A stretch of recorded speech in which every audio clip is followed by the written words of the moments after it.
I spoke to God. I stared down the man, and I beat a felony to asserting my right as an American to own whatever I want for drugs, as long as they're naturally produced plant based or fungus based substances, and to travel without a license plate, license, or insurance. And we're going to have all of that and more tonight. How we pulled this off, how it started, how it's going to end. We're going to hear from some of the amazing letters that we got while I was locked up. 12 days in solitary confinement. And you know what?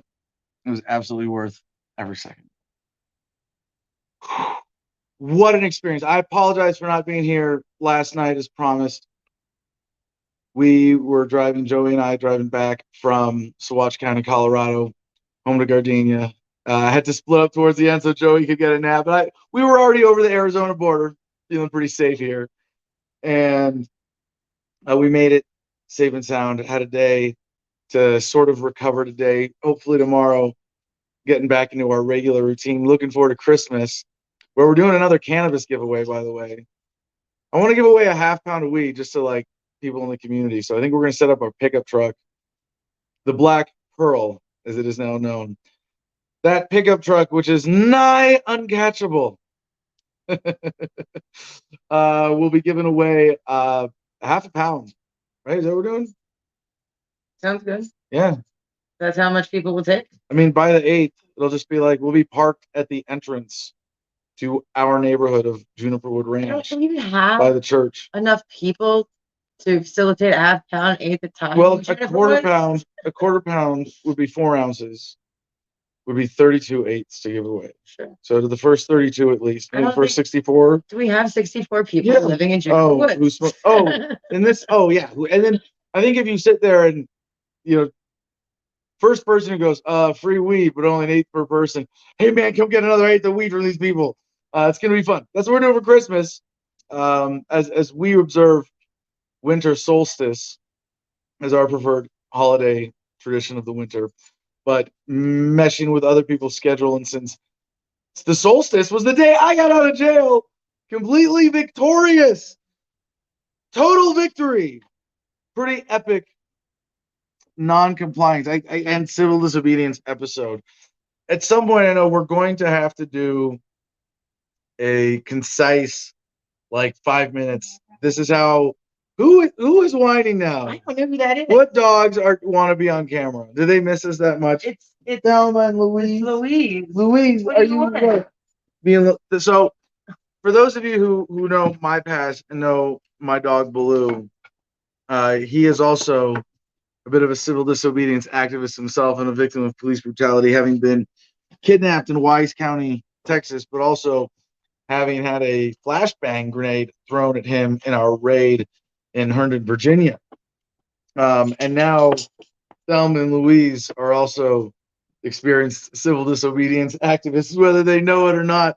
I hope you guys saw the picture we posted today with the mushroom. Yes, and that is one of the psilocybin mushrooms that I grew myself from the first batch that I did here.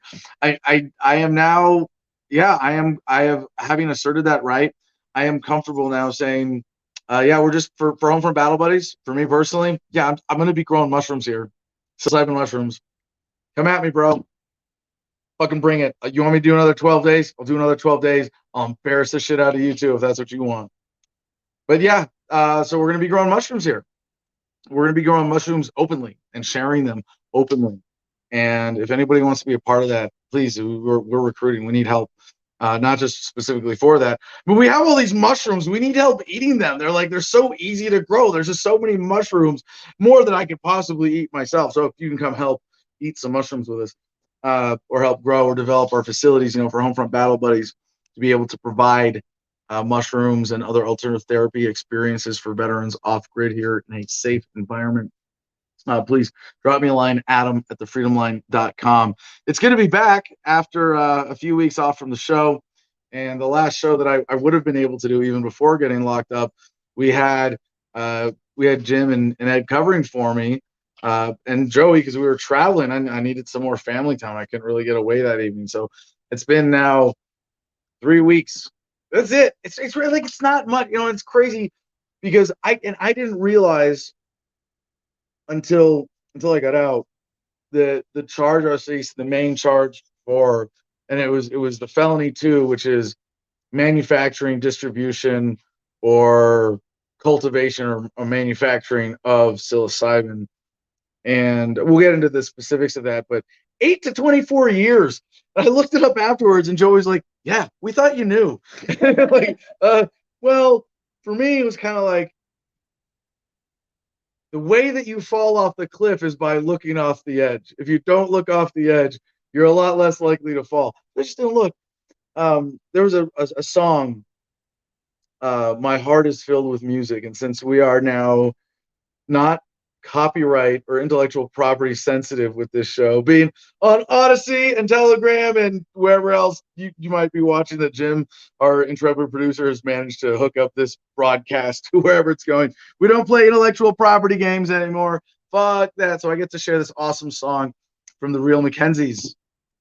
My Heart is Filled with Music, that really got me through, and it's actually a World War II song. And I'll explain all of that and more as we get into the show tonight.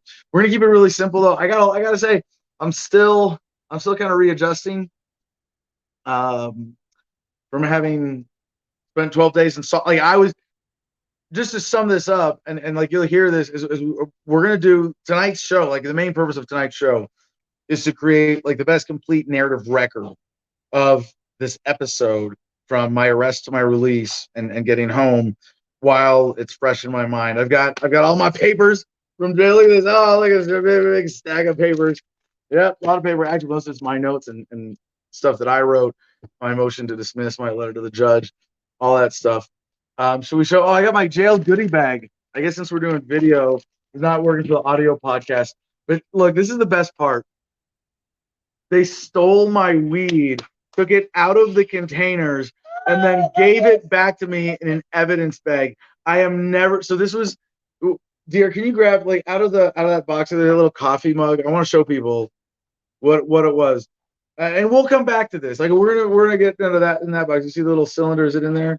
Yeah, that thing. So this is my soup thermos. Soup coffee here. thermos. I love this thing. Just as, like, you put a cup of coffee or hot tea in it and seal it, and you can drive off road and then unscrew You it. can put hot soup in drink it. there. You can go hiking for 5 miles, and then you can eat your hot soup at Yes, the top of the mountain. yes, it's a very cool little concept for just cylinder thermos.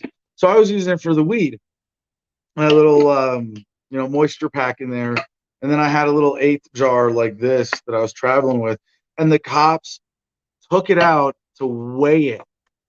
I mean, I'm assuming, and then gave it back. And look at that joint. There was a joint that I'd rolled that we didn't get to smoke sitting in here. I'm almost embarrassed because it's kind of an ugly little joint, right?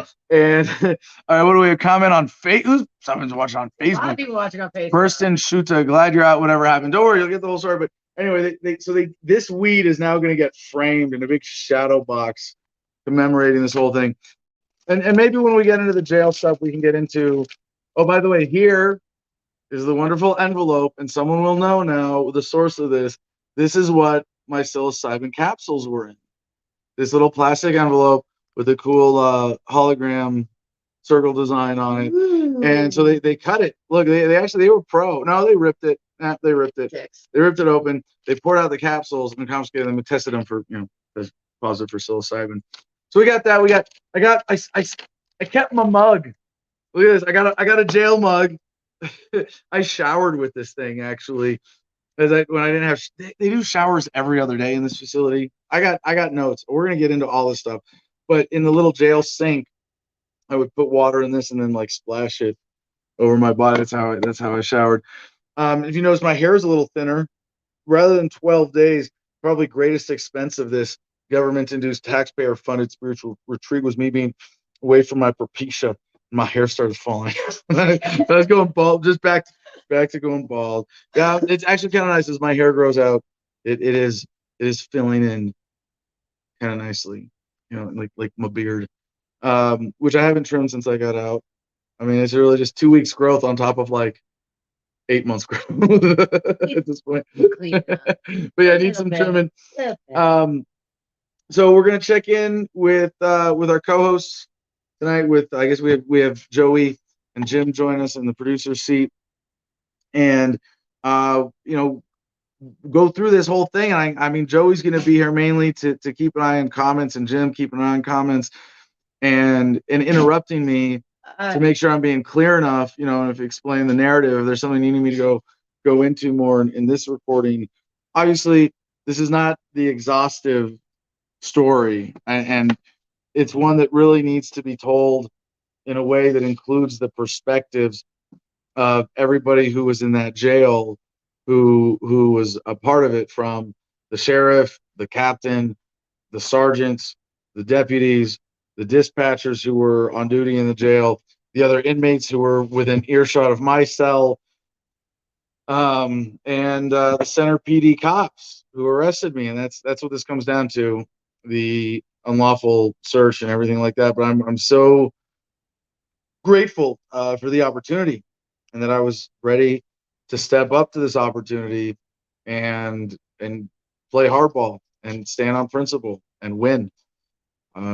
Yeah, we won. And I say we because, you know, I couldn't have done it without y'all. No, but very seriously, with Joey on the outside responding, with everybody who wrote letters to the judge and made calls to the DA and the sheriff and Center PD, it was that really made my strategy effective. I mean, force multiplier.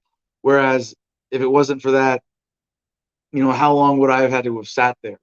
You know, and that's, we're going to get into that too, exactly what strategy I played that allowed me to beat this charge, and the sort of dynamics. I want to make sure we don't miss this, Joey, because Adam, well, not everybody can do that. And yeah, there are certain things that I did that are hard, and certain things that not everybody could have done, but the basic strategy anybody can do and have an impact and end up most of the time with a better legal outcome in cases of victimless crime charges and legal cases as a result of non-compliance. And just to sum it up, and I want to say something really more like safety note here. Okay, when it comes to jail, and we'll get into the strategy, non-compliance should not be done, physical non-compliance, when it puts your immediate physical safety at undue risk. And the one point I'm talking about is on the side of the road. In that heat of the moment, let's see. I healthy disrespect for authority on YouTube. I wonder how many more letters will arrive that got sent the day you got out. Yeah, apparently there's a lot of personal mail coming to me that they're gonna have to forward. So I'm looking forward to Christmas cards. Yeah, yeah, and some of the letters that were written to the judge, Joey's got pulled up. But hold on, I want to get this safety note out of the way. We're gonna come back to this in terms of the strategy of nonviolent resistance. But when I got to so on the side of the road, they said, step out of your vehicle. That is not a place to resist. They are threatening you with violence, and maybe verbally if you're comfortable. I don't want to say it's not the place. It's not the place to physically resist, because they have initiated a dangerous situation that involves passing traffic.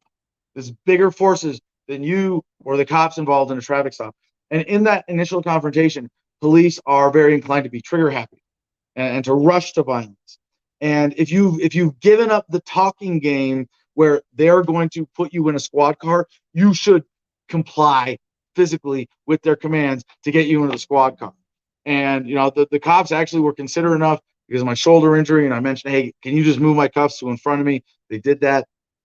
But when I got to the jail, before we pulled up, I told the sheriff, the sergeant who was driving me, Sergeant Brubaker, I said, you know, I'm not playing around anymore. I'm not complying with any of this. If you want me in that jail, you're gonna have to pick me up and carry me. And he was like, what? They understood. So we got the other big burly jailer, and they carried me in. And after that, I respectfully, politely, basically declined to play along with anything they wanted. I didn't sign shit. I didn't answer questions I didn't want to. Basically, I didn't go to court. I refused to go to court. I refused bond. I declined to book. I don't want to say I refused. If that's some other charge, they're going to try to screw me over with, because you know they're going to watch this. Let's see. Ken Scott on Facebook. My non-compliance got me suicide squad just for not cooperating with booking. And that's a risk. And they did put me on a psych hold supposedly at one point, and I argued with it, and it never was relevant again. So, I don't know. But yeah, there are absolutely risks with this, but there are greater risks, I think, that they hide from us with compliance and peace. So if it was their game, if it was sign this, go to court here, book here, give us your fingerprints, take a picture here, my answer was no, thank you. But I was actively and politely, or at least professionally, engaged with everyone around me and every one of their representatives. I wasn't silent because that'll weird them out. I talked to them, I let them know what I was doing, and I played my game of, well, if you're going to have me in custody, you got to take care of me. Yeah, I'm going to eat vegan. They fed me vegan. It was actually not bad. We'll get into that. But with that, I'm getting to the story. We want to start the narrative properly. So producer Jim, who covered for me yesterday, Boom, boom. What's going on? First of all, I just want to be the first other show person to say welcome back. We're glad to have you. No matter how the story went, we're just glad that you're not in jail anymore. We were worried you're going to be there on Christmas and all that. Not that means a big deal to you, but I was just starting to get comfy, actually. Yeah, that's why they kicked you out. They were like, this guy's way too happy here. Jail's for making people miserable. That's we can't have that. You busted out. Congrats, says Los. I'm watching on the YouTubes. I remind people t.me/Adam versus Saman. Oh, Gina says great to see you out as well. Watching from Facebook. T.me/Adam versus Saman has all most of this information we're going to hear tonight. You would already be in the loop probably if you were in the t.me/Adam versus Saman group. That's a Telegram group. Free to everybody. You don't have to apply or anything. You just join the group. It's free to everybody. We're trying to build it as big as possible. So definitely get yourself connected. Patreon.com/Adam versus Man. That's how you can support the show and get access to our private producers club, which is where I just want to highlight a couple of the private chat comments we got coming from John White in the backstage. He's hanging out backstage with us just because he's cool like that, because he got the link being a member of the producers club from the Patreon. So he's saying, he said, I want to help y'all with all those things. So that was earlier when you were talking about if anybody wants to come to Gardenia to help grow the shrooms and grow let me get this out of the way then with producers notes to complete the pitch. And Joey, while you're thinking about this, all of our various calls for volunteers that we have at any given time with all of our operations, can give you the quick rundown.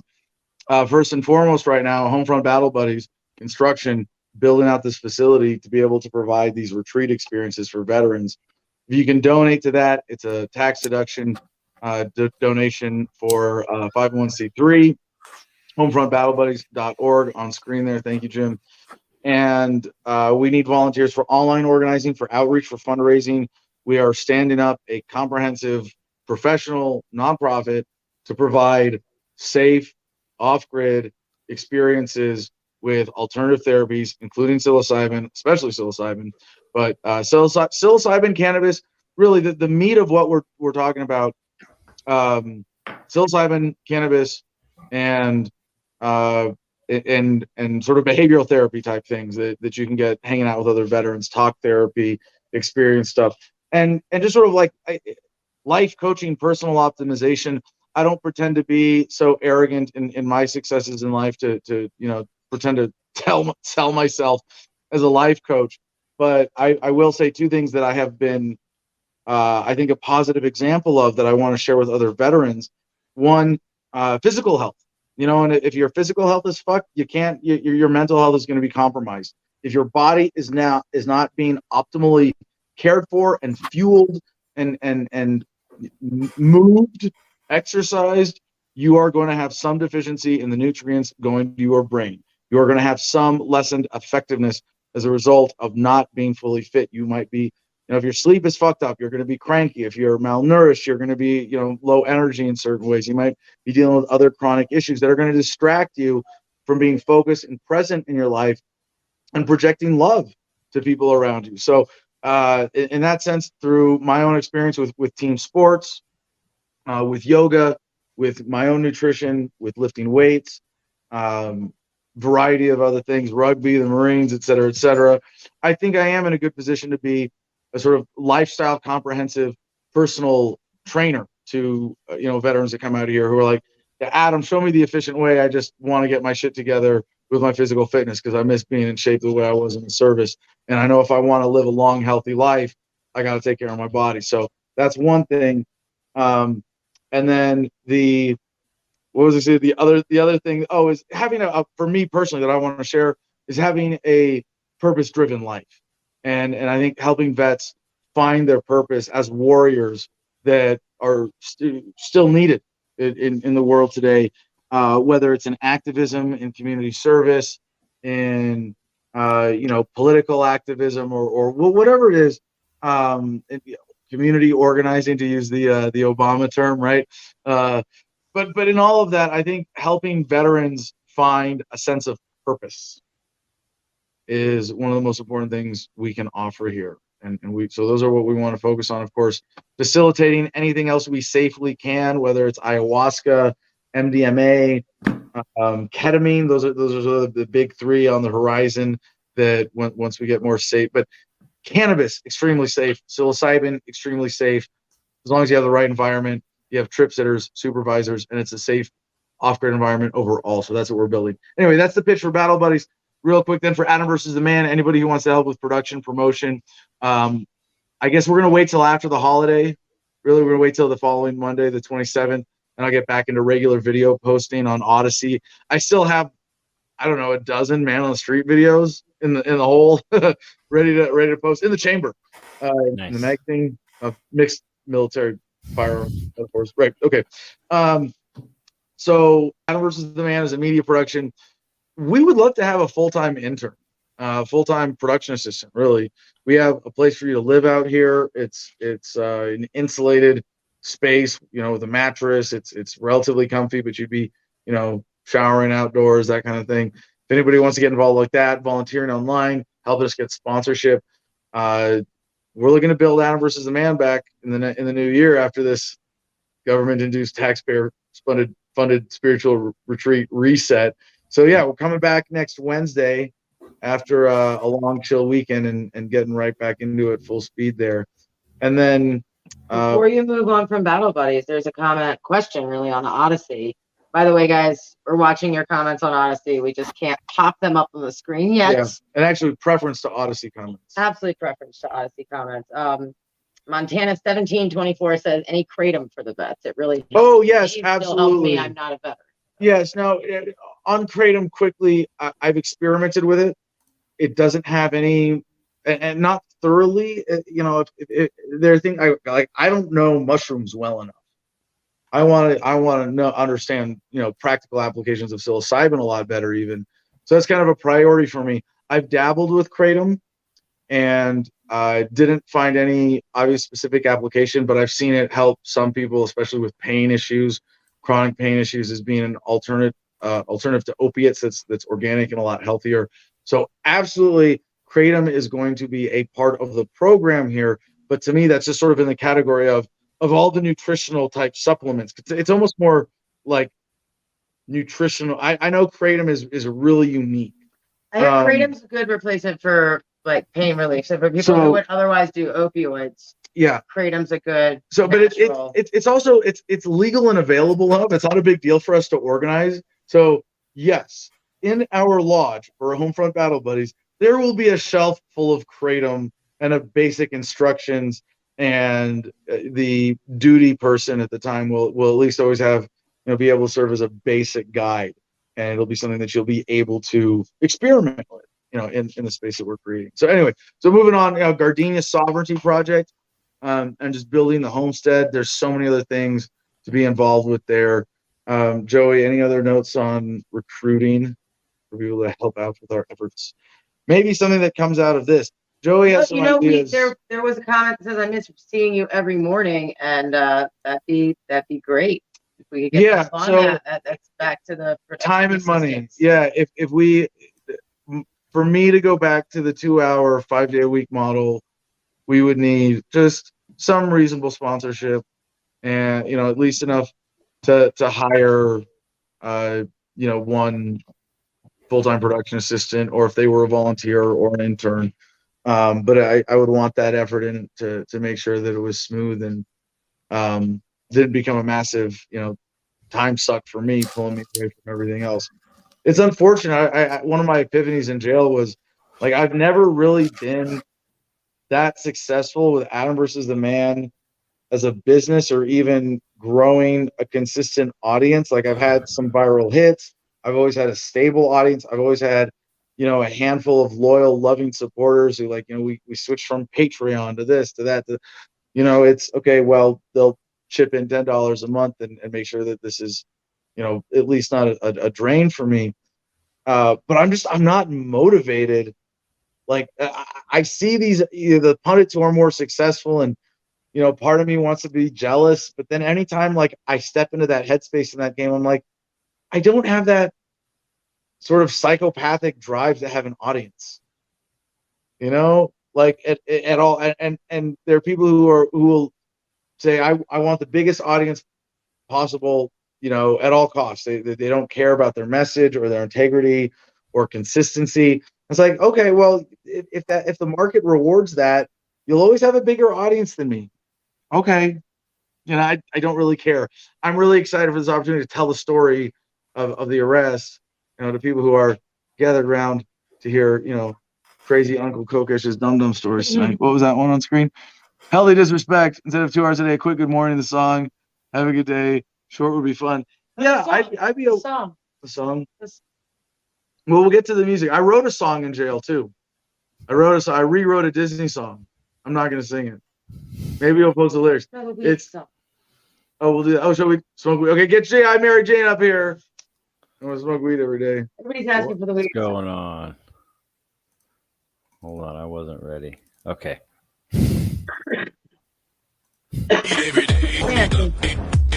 What up, Snoop?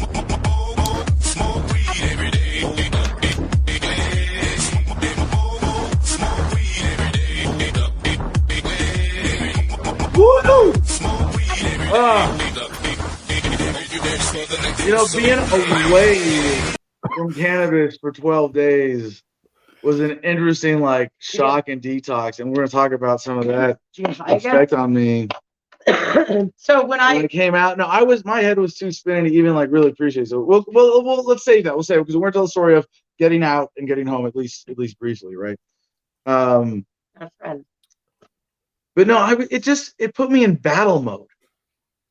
I can imagine. I think they trained you not to negotiate with terrorists, when then they wanted to know why you wouldn't negotiate with terrorists.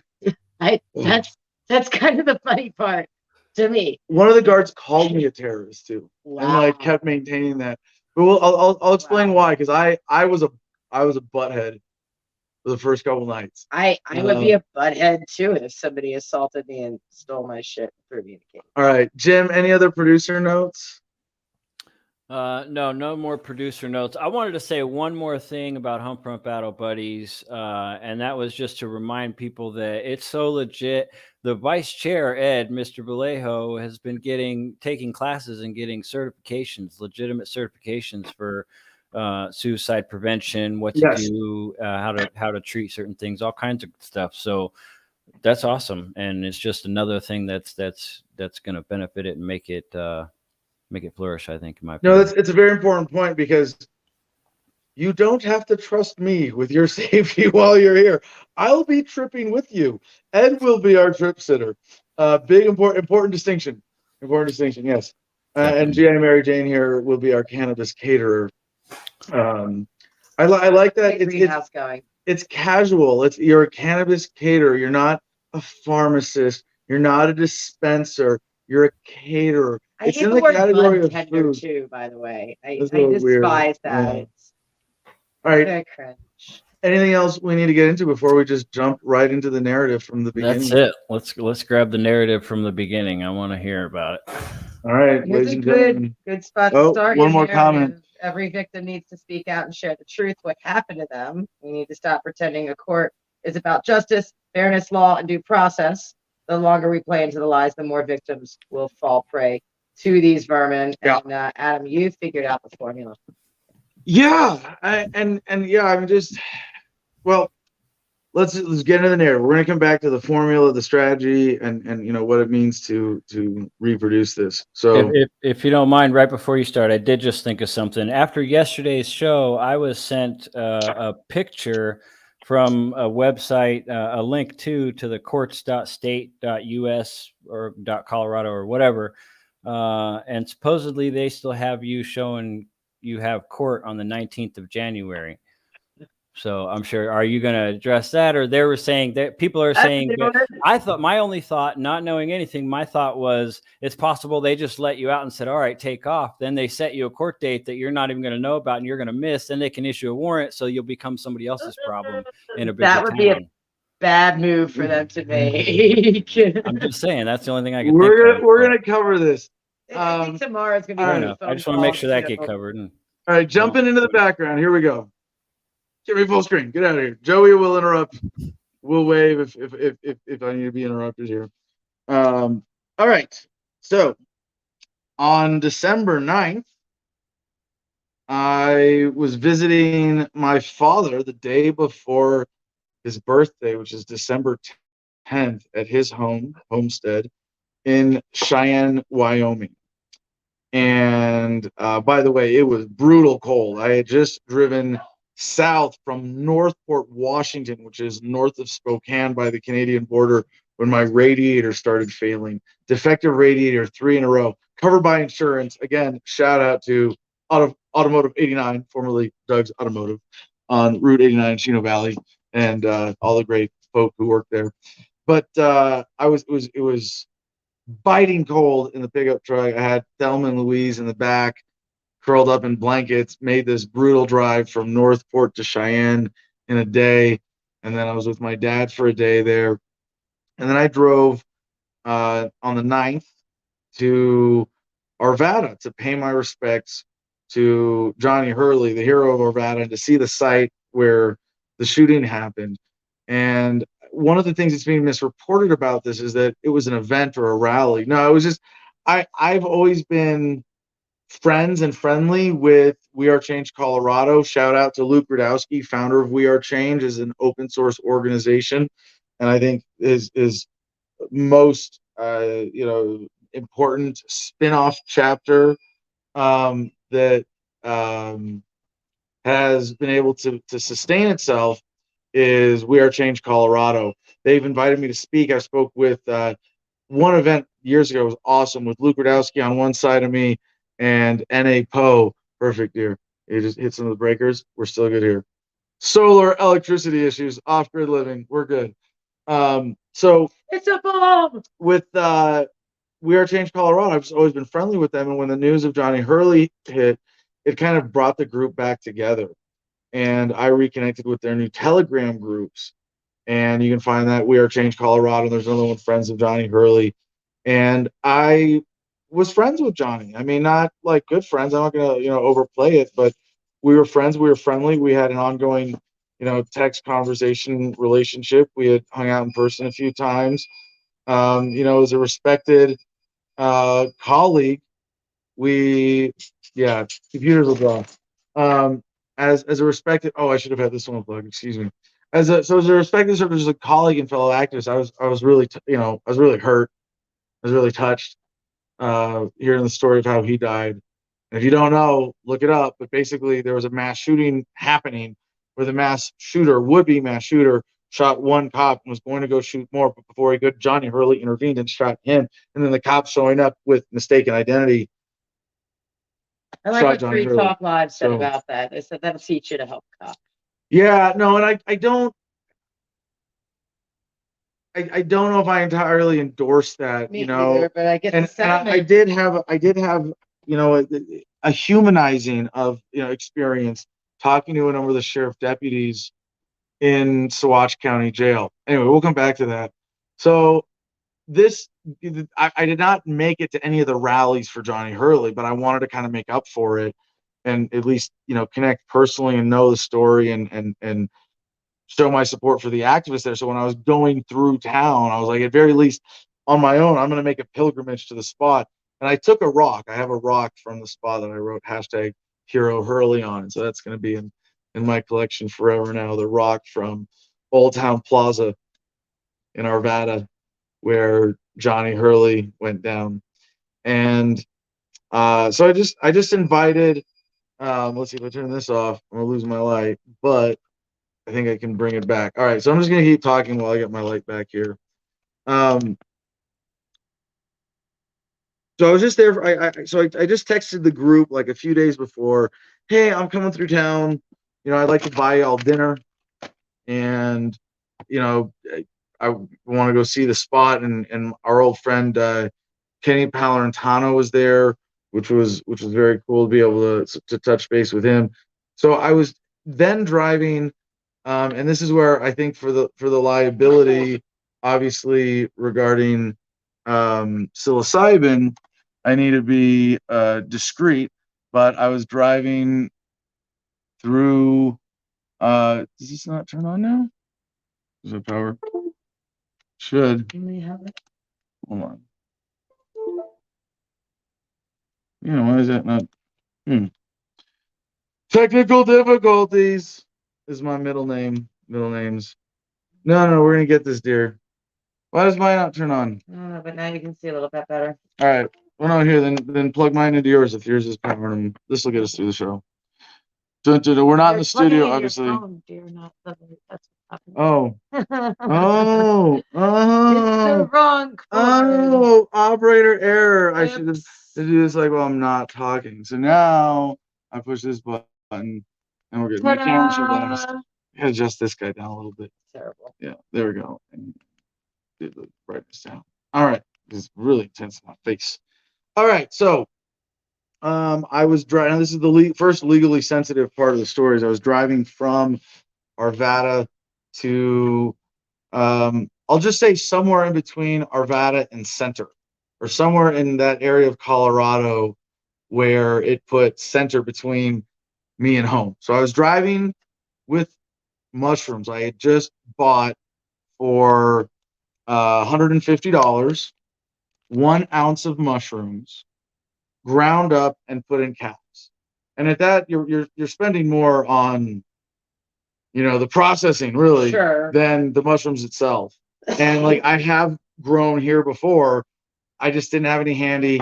I didn't have the equipment to put it into capsules. And it's not that big a deal. I mean, you grind it carefully, give them a little formula, put it in a tray, put the caps together. It's more tedious when you're doing small scale capsuling. I know this because I've done it with supplements before, trying to get more efficient doing glutamine and creatine and stuff. But anyway, so I had this envelope, paid $150 for it, and had it just in the console in my truck. And I was driving through Center with no tags, but otherwise, and this is one of the things for me, I've really like always when I've been sort of in civil disobedience or asserting unusual rights, asserting rights that aren't usually asserted in terms of driving privileges, or travel privileges, or right to movement privileges.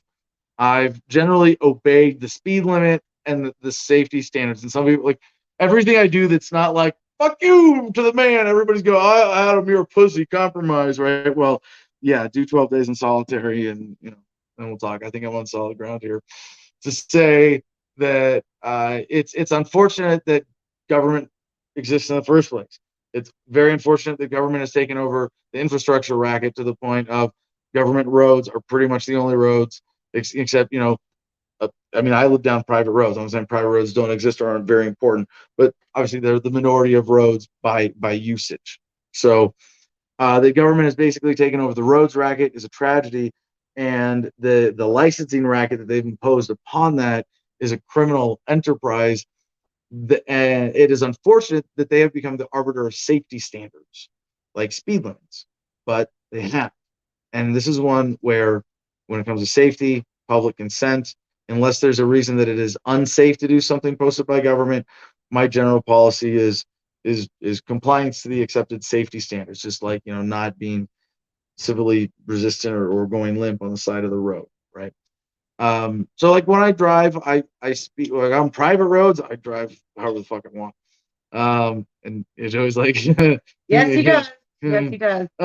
Even if he's scaring the shit out of his Yeah, and the silver truck, the F-150, is now officially the Black Pearl. But we'll come back to that part of the story too, kids. I gotta keep going. I gotta get going on the narrative. We're gonna be here all night.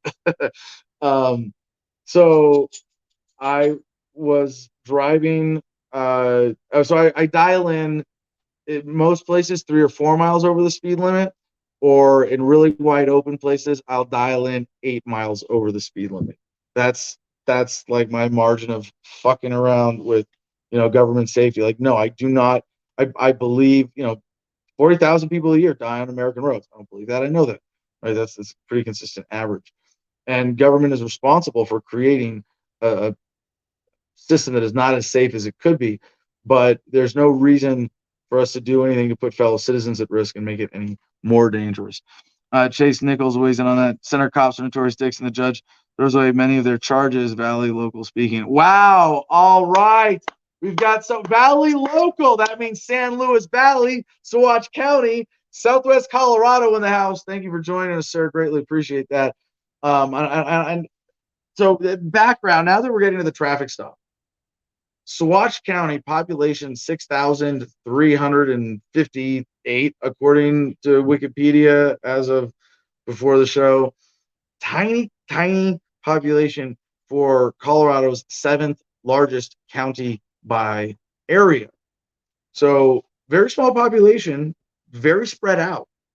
Center being one of the larger towns, I think second to Saguache and one other, has a population of just under 2,000. And you'll see one of this is extremely relevant later on. I had no idea. Before I got arrested in Saguache County, I couldn't have told it apart from a hole in the ground. It's beautiful country, except for the cold. I would not want to live, but like it's not that far from here. I mean, what in the summer. It's like awesome it's 10 hours northeast of here. It's the same southeast or southwest, middle southwest corner of the country. Beautiful, great people, mostly rural community. Just one big scale colder than here where we are, even in the mountains in Ashford. Sitting by this wonderful wood burning stove, keep us warm all winter. But like coming back from that, it was biting cold. And again, I don't have heat in my truck, so I get pulled over, and cop comes up and says, "Excuse me, do you have a license plate?" I said, "No." And he said, "Do you have?" Well, because like, did it fall off, or I don't know, It got stolen. Okay. Yeah, or something like that, right? And this actually gets us to our first government document in this case, the affidavit of probable cause for a warrantless arrest, which is sort of like a preliminary police report just to justify the detention, essentially, right? That they're taking you into custody. And then he said, "I think do you have a license?" And I said, "No." And I might have misheard him. I can't remember 100%. We're gonna get the tapes at some point, I assume, if we care to pursue it that way. I'm at least gonna collect my discovery and get all the documentation and the body cam footage. I think he was wearing a body cam, and it was anyway. But what I remember hearing him say was, "Do you have a license plate for this vehicle?" Something to that effect. I said, "No." Well, first he says, I rolled the window down halfway because I got Thelma and Louise in the back. He says, "What's going on?" I said, "Excuse me, I'm sorry. I can only roll the window down halfway because I got these dogs. I don't want them to jump out at you." You didn't have to make that explanation. Right. Right. But I opened the window full halfway. Right. Every time I crack mine. I should get in that habit. But there's something I like maybe about just being like, Daddy what? Like as a woman being defensive though, it means something different than a dude cracking the window on being. Anyway, you'll see why it's relevant though, because they use it as justification. It's my erratic behavior. Okay. But as I recall, after that he asks, "Do you have plates?" "No."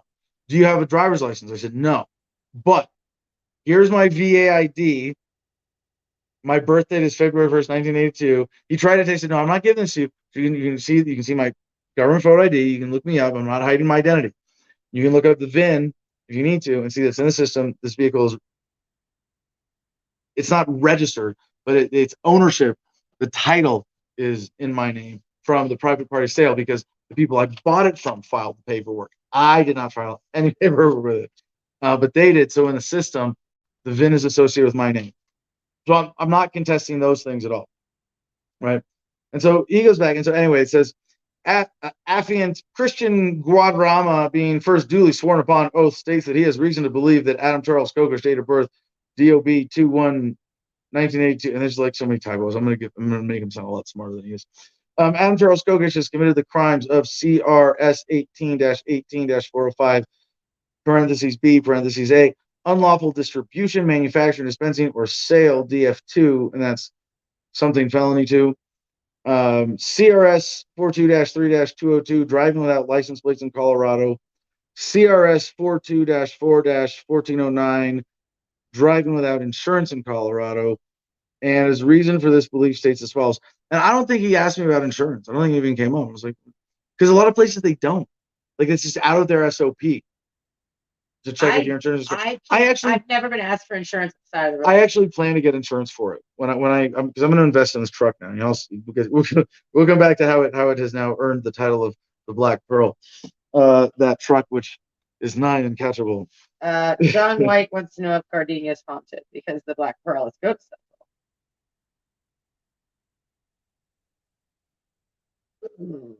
Maybe. Yeah, probably. Okay. So affiant states that Christian Guadarrama is and was at the times relevant hereto employed as a police officer for the Center Colorado Police Department. Affiant further states that all incidents described herein occurred within the county of Saguache and state of Colorado. Affiant states that there is probable cause for a warrantless arrest for Adam Charles Kokosch, DOB 2182, for the crimes, and he goes and lists them again and says probable cause. On December 10th, 2021, at approximately 11:51 hours, Officer Christian Guadarrama was on duty working for the Center Police Department within the town of Center, county of Saguache, and state of Colorado. While driving eastbound on Highway 112 near Broadway, I noticed a gray Ford F-150 heading westbound on Highway 112. So far, so good. I noticed the truck did not have a front plate attached as it passed me. Really? Country roads, cops are noticed because is Colorado a two-plate state? Yes. Is there front and back? It is. So that's all right, possibility, fair enough, right? But I also noticed that it did not have a rear plate. I turned around and turned my emergency lights on and initiated a traffic stop with that Ford F-150 just west of Mustman Lane on Highway 112. Upon contact on the passenger door, the male party only rolled his window halfway and instantly said he could not go lower because he had two dogs in the back seat. So far, so good. Okay.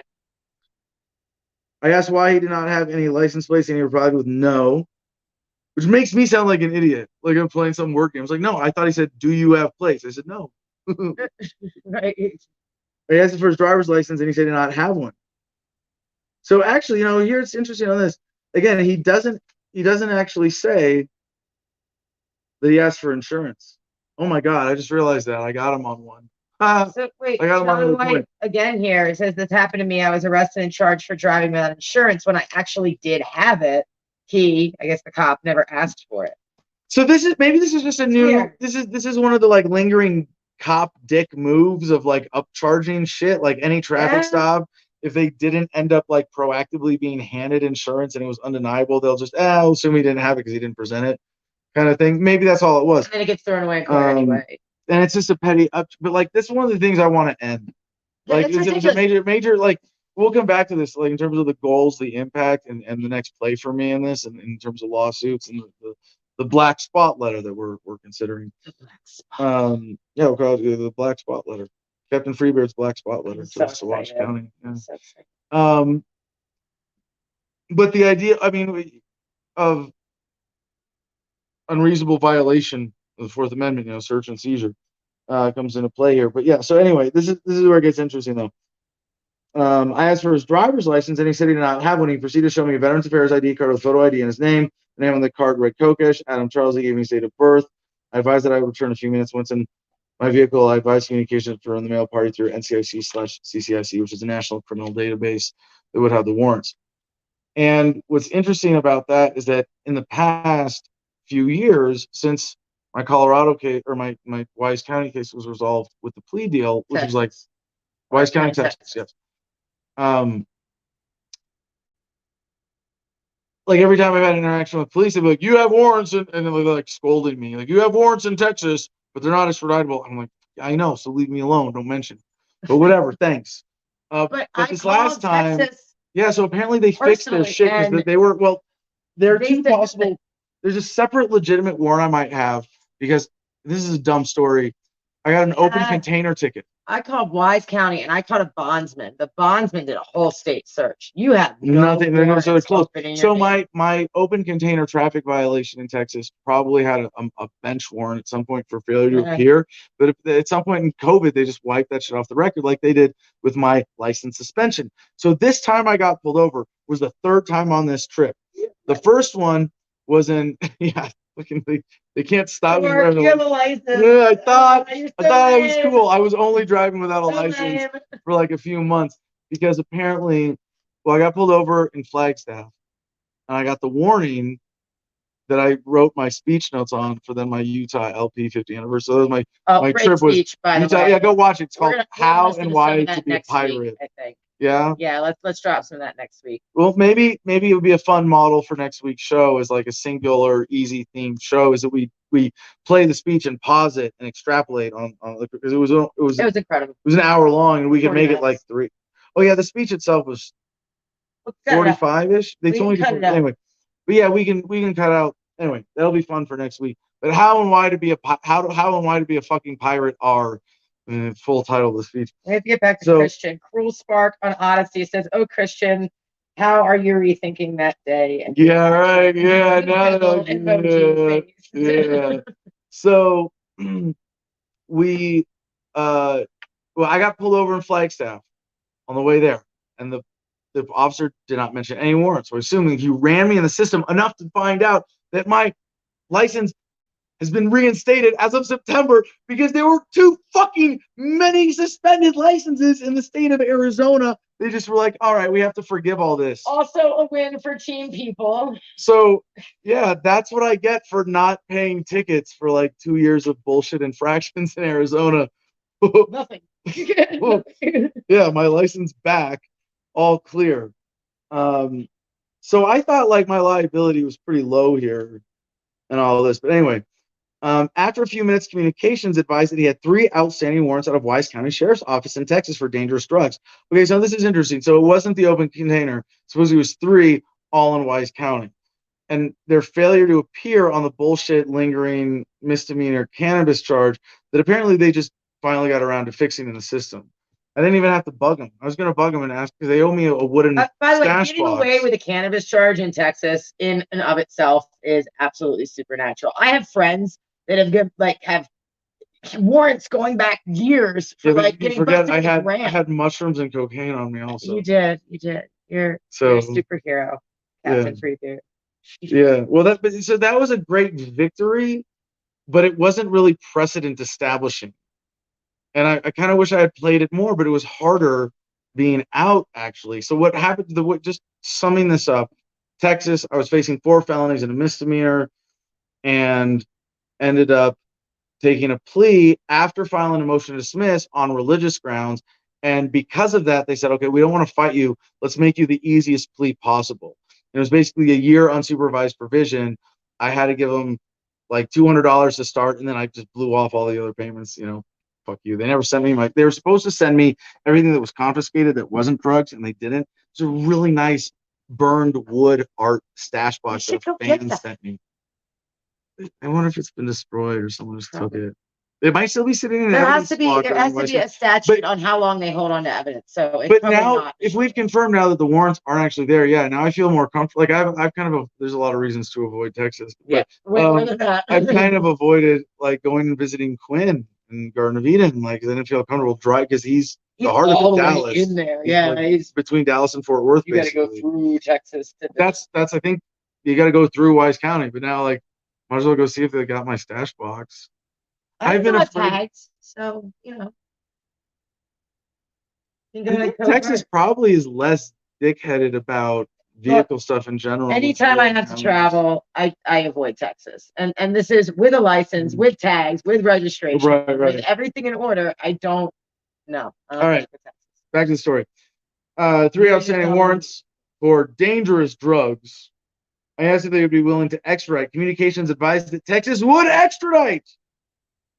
every time this has been mentioned to me, it's that the warrants, like if warrants are too petty, like you can have a bench warrant for failure to appear for a traffic citation, and it means that if you get pulled over, cops just going to be like, dude, we got to reschedule this court date, you know, or they'll hold you overnight and be like, well, you missed it, so we're going to hold you overnight. You're going to go to the judge in the morning, you know, like that's what that means.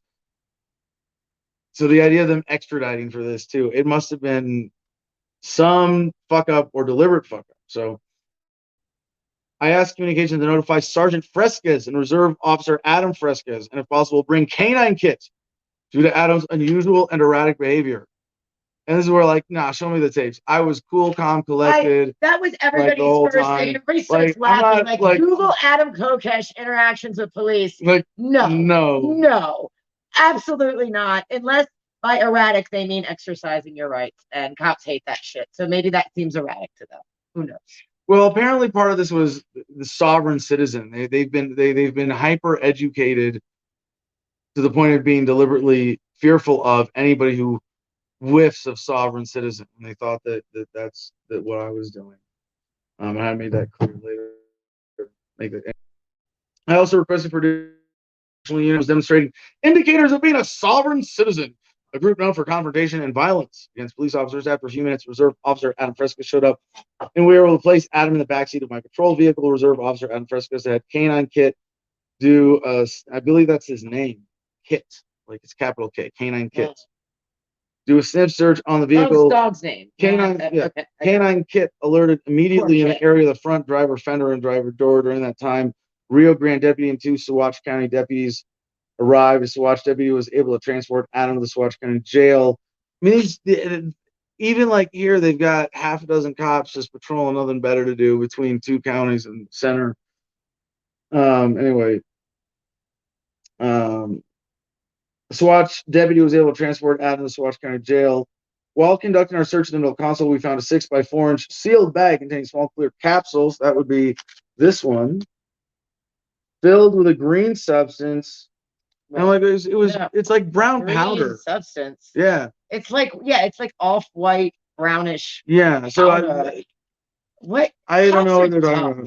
Yeah. Anyway, might have been typo. I'm educated on this stuff, and they're enforcing it. 2 white containers filled with silver coins with a receipt amounting to $1,040. We turn off something else. I don't know. We can turn off everything now. We don't need. Yeah, all the breakers. Anyway. Yeah, I had just bought this silver.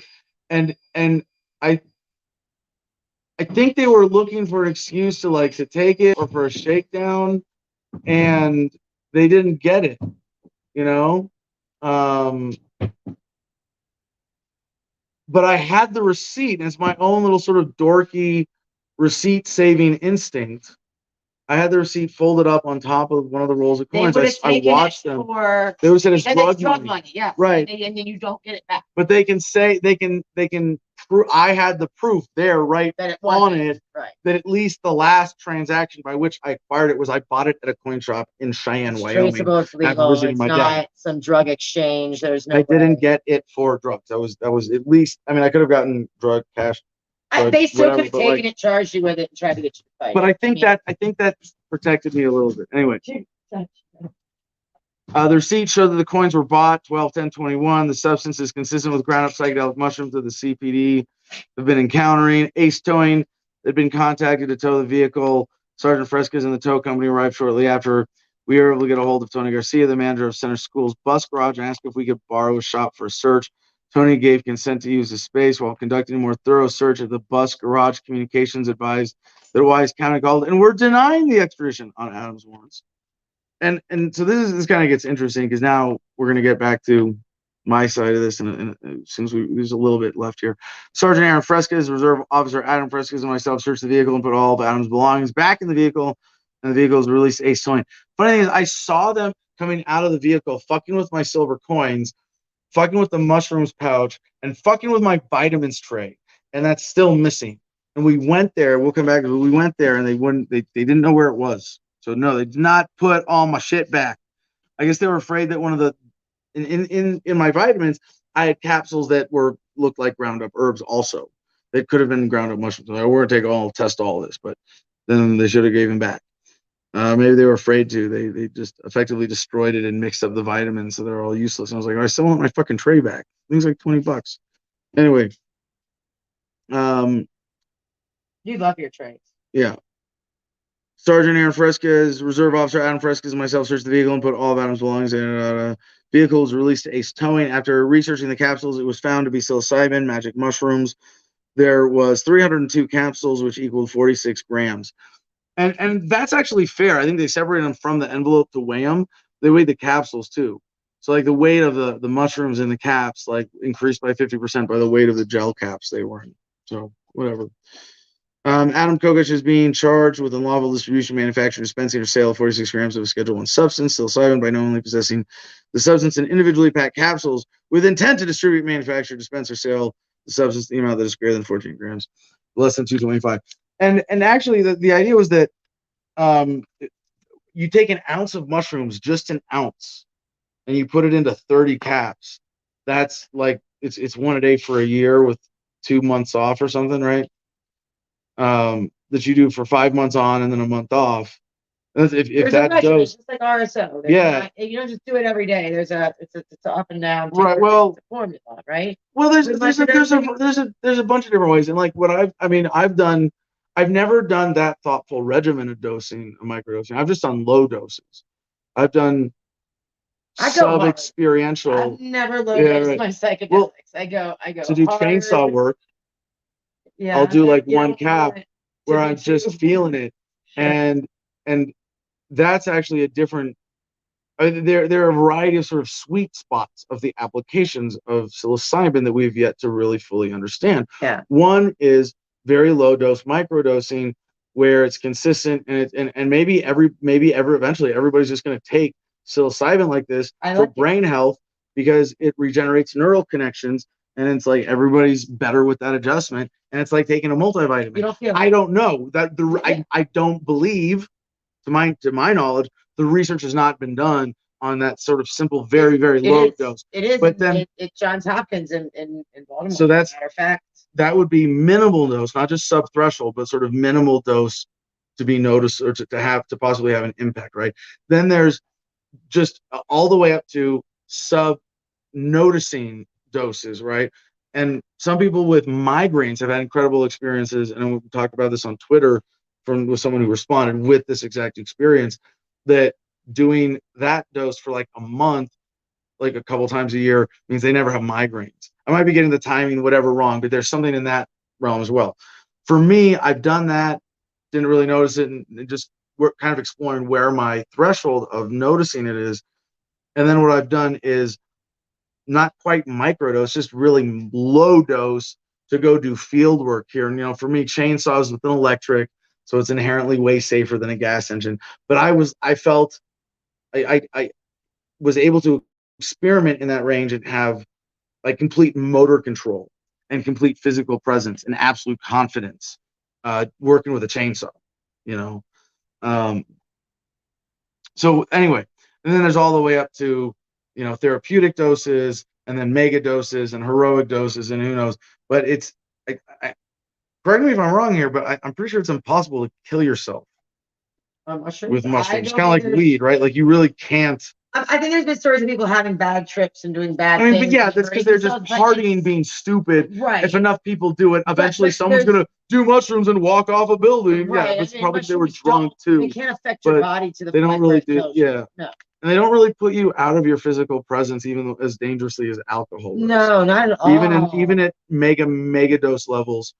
I mean, no, it's just. I don't want to say decisively because again, I don't think we have yet. And everybody's not the same. Complete practical understanding. People that can like crush a case of beer a day and you don't even know they're drinking. Of course, their system's totally used to it. Of so course. There's that.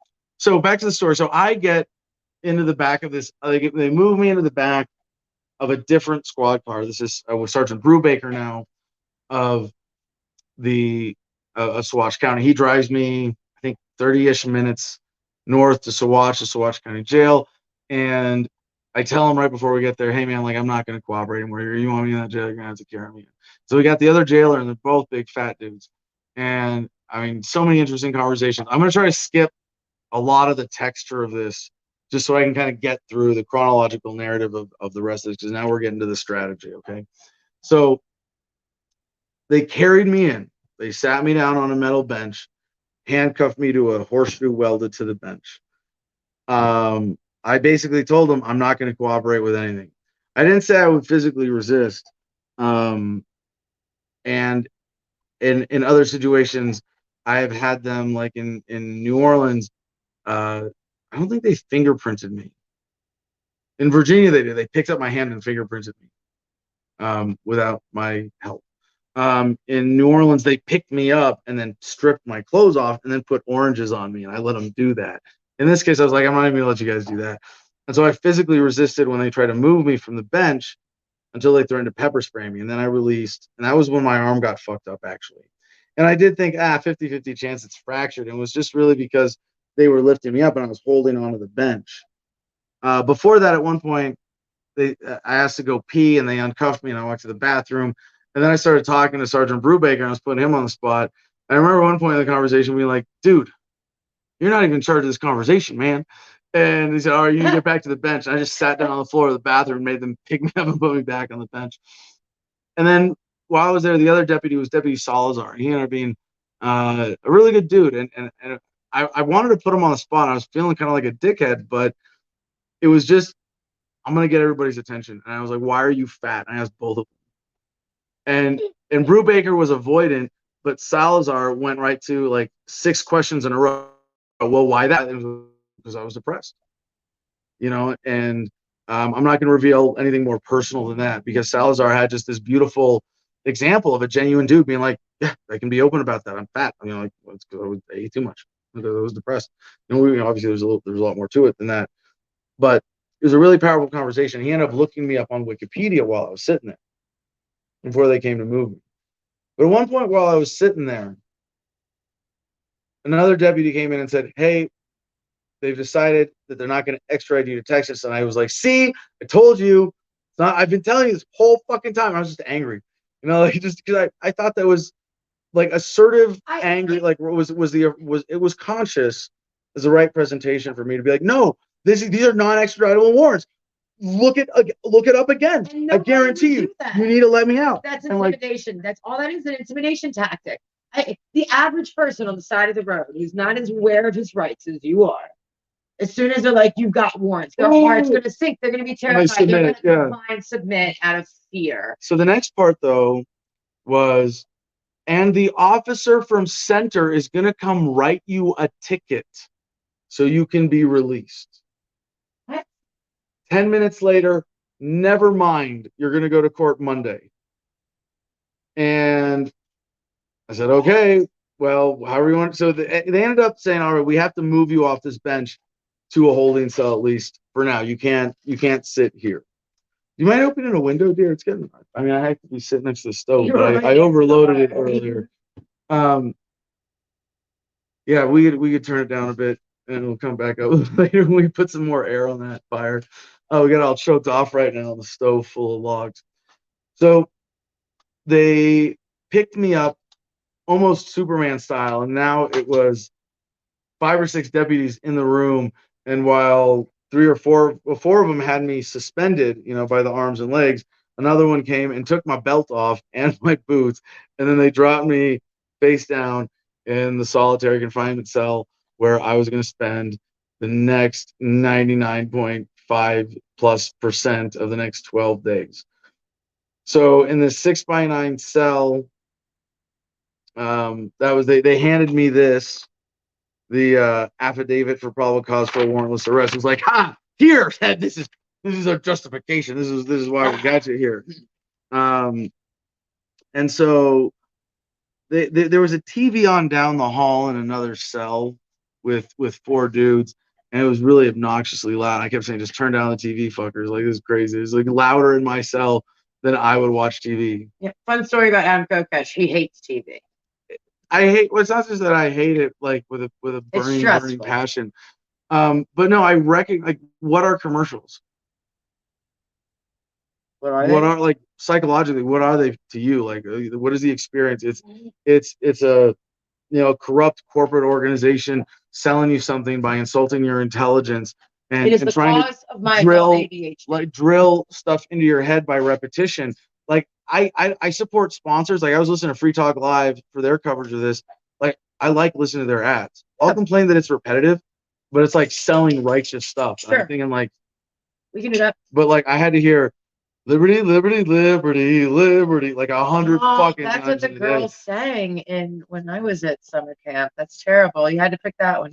The Liberty Mutual jingle. Literally, that's what all the girls in my block sang, and I cannot listen to that commercial anymore. It's like they harmonized. They stopped what they were doing and sang the Liberty Mutual commercial that came on 20 times a day. So the first night there, I was like, if you guys are gonna fuck with me, I'm gonna fuck with you. And so I just mad yard talk shit because my experience in general population jail isn't that much, but TX or TK on YouTube, ATV2 brainwashing propaganda. Yeah, exactly. So I followed the advice on your first day in general population when you get to jail or prison, you find the biggest dude you can and you kick his ass. And then everybody knows you're the toughest guy there and they shouldn't fuck with you. That's not a thing in girl jail. It's not. No. Well, it's a thing in boy jail. But this time I didn't have to physically kick anybody's ass because I was physically separated. But I was like, you're going to fuck with my head during the day. I'm going to take your sleep. Mm-hmm. That's the deal. And that was a 2-day fight because the first day I went half the night. It was on a metal bunk. And I had to situate my body to like make the most volume, most of it. This was the dancing on the bunk part. So I'd get up and like dance naked and like stomp on the steel jail bunk to make really fucking loud. And I would talk shit about watching TV. I would talk shit about those guys being loser, limp dick faggots. Like it was just jail yard, drill instructor shit talking and like getting in their heads too, And the reason I went half the night the first time is one of the dudes, and when I was taking a break, apologized. He's like, I'm sorry for calling you pussy. I said, okay, I'll stop. And then the next day they had the volume. I was like, motherfuckers. And I didn't have any books. I didn't have any papers except these 2 sheets of paper. And I literally stayed up all night going, boom, boom, boom, boom, boom. TV is for losers. I just didn't let them sleep all night. And it was like, that's so that's the only thing I had. So I kicked their asses and I made, 1 night and a half miserable for the guards, or at least annoying. Although they're kind of like separated from that volume. But then after that, they switched the girls out to that cell. So they're like, he's not gonna. And the girls played most of the music, so it wasn't that bad. And then they gave me earplugs. I just get music. Well, like I think music TV channels is what they were doing. But they gave me earplugs so I could at least put that in. But then when the guys had the volume up like full blast, I could still hear most of it. And I honestly had an anxiety attack. They played some World War II movie, and I was saying to myself, this is all right. I'm going to meditate until something else happens. Like that was where I was at with this whole thing. Like I'm going to sit here and meditate, like as long as this takes. Cause like I don't have any books. I don't have any papers. They're not giving me shit, and I'm just going to like zen out.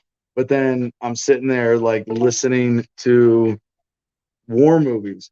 Anyway, so then Saturday morning or Saturday afternoon, I think it was, and this is where, well, I guess we should talk about make the connection with Joey and what happened on the outside, because I did a Facebook Live video and it shit out after 6 seconds, and I feel clumsy. I shouldn't have used Facebook. I don't know why. It was probably a signal issue, but it got 6 seconds, and Joey knew that I was getting pulled over, and then since I wasn't responding, I was probably under arrest, and she went into action at that point. Yeah. And as soon as they have a system there of automatic bond, which is this really pissed. This is one of those things, kind of like with Wise County, Texas, where I'm like, no, fuck you. That's a ransom game. Like this is a shakedown racket. Like you're not evaluating whether or not I'm a threat or a flight risk. It's just here's the price tag on your freedom based on our fucking formula. Fuck you. So it's $10,000. It would have been $1,500 for the bondsman. And part of me didn't want to take it inherently because like I want to tell the bondsman, like, because if I take this, I might not come back like I did in Wise. And you're gonna have to tangle with them. And like I'm not recognizing their authority right now. I'm not playing that game. So I might be a liability for you. this is it got really interesting though, because they started breaking all the jail rules, and they let Joe. Oh, I wish I could remember his name on top of my head. Joe from neighbor. I have his number. He didn't write his last name down. He's a neighboring county Libertarian Party officer, not even the fucking chair. And they let him come into the back area with my cell door open and him standing right there. It and it was was Joe. because That was who came to pick you up. okay, So to go back, Yeah. when And we the sprung dogs. into answer, Yeah, when you we guys talk about sprung the into dogs, too, action, your bail money was raised in hours, and everybody was ready. And mostly because we heard you were injured, and everyone knows the lack of medical attention yeah. one generally receives. Speaking of which, we still We'll need get to to X-ray that on. I don't know, I'm not But gonna Joe do- reached out right away on Facebook and was like, "Hey, I'm here. I got him. What do you need?" And he wasn't the only one. Hey, there were people willing to come drive 2 hours, 3 hours to take care of it. And we got It and was huge.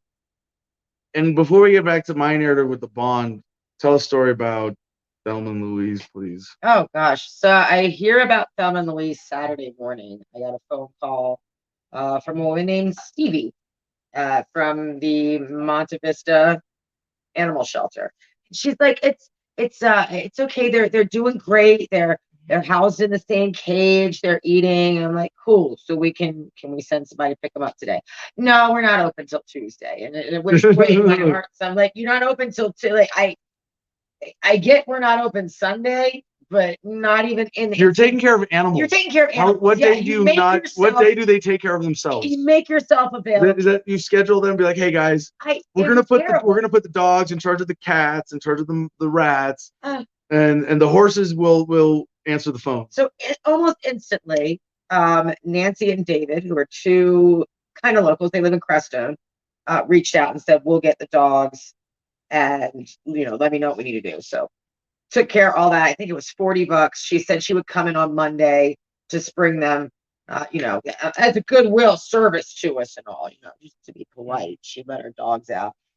So David and Nancy picked them up and texted me instantly to tell me that they were being housed in the same cage, being fed well in sub-zero Colorado weather. And it got down to 7 degrees outside in just your, dog run chicken wire fence outside. So they did have a little frostbite on their ears. They got little like boxer lumps, yes, at the bottom of their ears. I think we got them just in time. But just in time. They would have died. They would have froze to death. That's the start of animal neglect, cruelty, abuse. And this is an animal shelter. These are the people running commercials. If they're cold, or if you're cold, they're cold. Bring them inside. But meanwhile, they're housing animals outside. And I was honestly I wasn't relieved. But out of everywhere in the country I could think for the dogs to be doing time, I figured Colorado's the best place, right? Colorado's super dog friendly. You don't even need a service vest. Your dog's welcome everywhere. Colorado's great for dogs. But this one place, and I want to dig deeper into that. If there's any animal rights activists out there listening, that's terrible. There's got to be some law against that. But I got to inject a note of caution here, because the one of the, again, population of the whole county, tiny, 6,354, something like that. Like, that they have an animal shelter at all that's capable of semi-safely. It's ranch territory out there. There's horse farms. But they're not the people. They're not the people putting out the commercials. That's for sure. But if the point is the policy, and we're going to come back to this when we talk about the black spot letter, right? The policy needs to be responsible handling of animals the same way you are for people. And if you can't responsibly handle them, and this person's been committed of a nonviolent crime and no victims are around, you should just let them go with their dogs. I don't see why that's something that's well, then everybody will do what Adam does and travel with dogs, so he doesn't get arrested. Yeah. Everybody will learn how to make ourselves more trouble than we're worth. So cruel and unusual punishment to the veteran medicating for PTSD, and cruel and unusual punishment to his dogs. That's what you're paying for when you pay taxes. So then they came to me with this bond offer. There's Jennifer Coop. I'm a chair LPO or up in Colorado, Chaffee County, and went down there. And yes, Jen was right on top of it too. I've got a list Amen. to thank at the end of the show. Don't let this broadcast end before I go down this list, please. Okay, we got to keep moving to make sure we get We through do. all this, and have time for comments and stuff. So anyway, this was the first part that was hard of like standing my ground, and I'm gonna take. This is where I'm gonna take the musical break to hear the song from the Real Mackenzies. My heart is filled with music. Oh, we're gonna get banned on YouTube. Oh, we are banned on YouTube. Whatever. Or my head is filled with music. The chorus is, my head is so you'll hear the song, but I need to give the background of it, because in European militaries, they often had musical accompaniment prior to long range weaponry, right? And for the Scottish, it was bagpipes. Lex or Los on YouTube, this seems like a broadcast from a dystopian future. Okay. Sorry, that's not my fault. We talk about COVID too, but yeah, COVID's still raging. Not so much here though. Like, that was an interesting thing, is they were very much COVID. So inside. I mentioned being threatened with it. It was an offhand remark. It was worth noting. It was legitimate, but it wasn't like I wasn't really afraid. I was more afraid of getting McAfee'd than force injected. That's what I think everybody else was too. Yeah. To be completely honest. And thank you to the Free Thought Project for pointing that out. So anyway, back to World War II. D-Day, 1964, 1944. 1964 is Mario Savio. We'll come back to him. D-Day, 1944. Billy Millen is Lord Lovett, his commander's personal piper for a Scottish military regiment that is landing on the beach at Normandy on D-Day. And this is the true history. You can look up Bill Millen, Billmillen, Bill Millen. He's got a great Wikipedia page that tells the basics of the story. His commander ordered him to take the lead on the D-Day landing, playing his bagpipes. And he said, sir, I'm not supposed to do that. And he said, well, that's British war regulations. We're Scottish, so it doesn't apply to us. Get the fuck out there. And he did. And the Germans who were captured later, who were snipers, said that they saw him and they had their sights on him, and they didn't shoot him because they thought he was insane. That's the only thing that saved his life. And they kept going. I mean, D-Day went for the Allies. They won, right? You remember that part from history, right? They taught you that. Yeah, they So they took the beach, and then they had to meet at a bridge and cross a bridge to go and take a town. And this commander told Bill Millen again, you're going to lead the march across the bridge. And this is into enemy territory. With your bagpipes. With your fucking bagpipes. And so after this first that guy's got balls of steel to even do it. Right. After this first regiment, like the first. No, he has a sword. He has a traditional Scottish, like the knife, like the big knife thing, like the machete. Wow. There's a proper Scottish name for it, the traditional bagpipe accompaniment in regalia. So no, that's all he's got. After this first march across the bridge, all the other squads that went across, like leapfrogged and zigzagged and like guerrilla crawled across the bridge. The first one, he led playing the bagpipes, and they fucking marched across. And while they were marching across, 12 dudes got shot in the head by snipers. Out of? Like a platoon. Like hundreds. Maybe 100 or so. I don't know. Platoon's less than that. But like dudes marching across a bridge. In the time it took him to walk across the bridge, playing the bagpipes, following him in formation, 12 dudes got shot in the head. Okay? Perspective here. But not the bagpipe. But not the bagpipe, because they thought he was fucking crazy. Well, I think there's something ingrained in our DNA where music is precious to humans, even who don't admit that it's precious to them. So I've been jamming out to that song. Joey knows, but like on the road on this trip, I was studying the lyrics and it started making me cry. I was just like screaming along because it's the best of humanity serving the worst of humanity. Yeah. And in a way, with that song in my head going into this episode, going into this arrest, what is this? Bill Keen on Facebook, glad to see her out. Fuck the man, thank you. Oh, Jeff what? You can't Mackey, write too. fuck on Facebook, Jeff Mackey, thank goodness you're out. Yeah, so with this song in my head, I was thinking like, well, when you get those orders, if you believe in that, you don't fucking look off the edge of the cliff. You just play your pipes and march.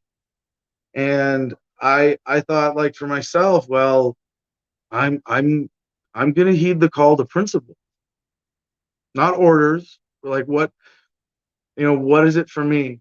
And from the very, from when they dropped me in that cell, it was I'm gonna do the right thing all the way through.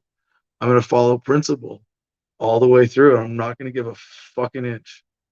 And I had this song playing in my head. So Jim, give me a 3-minute break here. It just got me in my feels.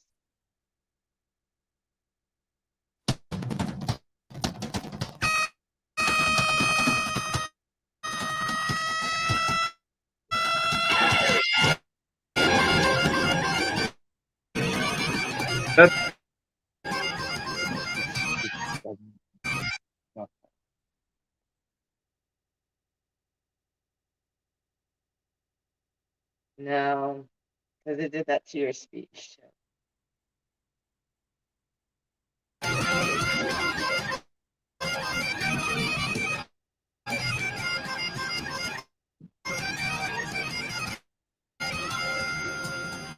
Is the audience saying it's fucked up? It's not playing right? They'll tell you right away. My name is Billy Millen. I break the North Shore.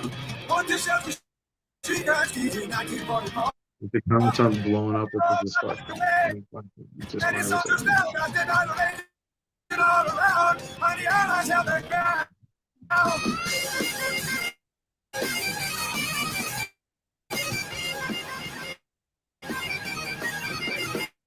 Oh, loving my commander, who himself had stormed the beach. The greatest sea invasion in all of history. Knowing me, Bill Millen, play the punch and take the lead. Let it fire all around. And I'm barely heard a sound, because my head is filled with music. In my heart, there's always a song. Yes, my head was filled with music. When I left those soldiers on.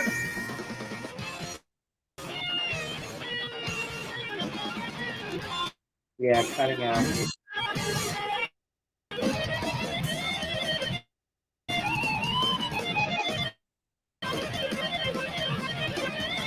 The elevator is bad.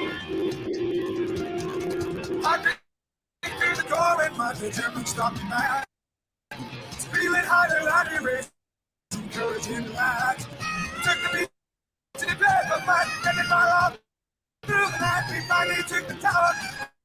And I barely heard the sound, because my head is filled with music. In my heart, there's always a song. Yes, my head was filled with music. Soldiers on.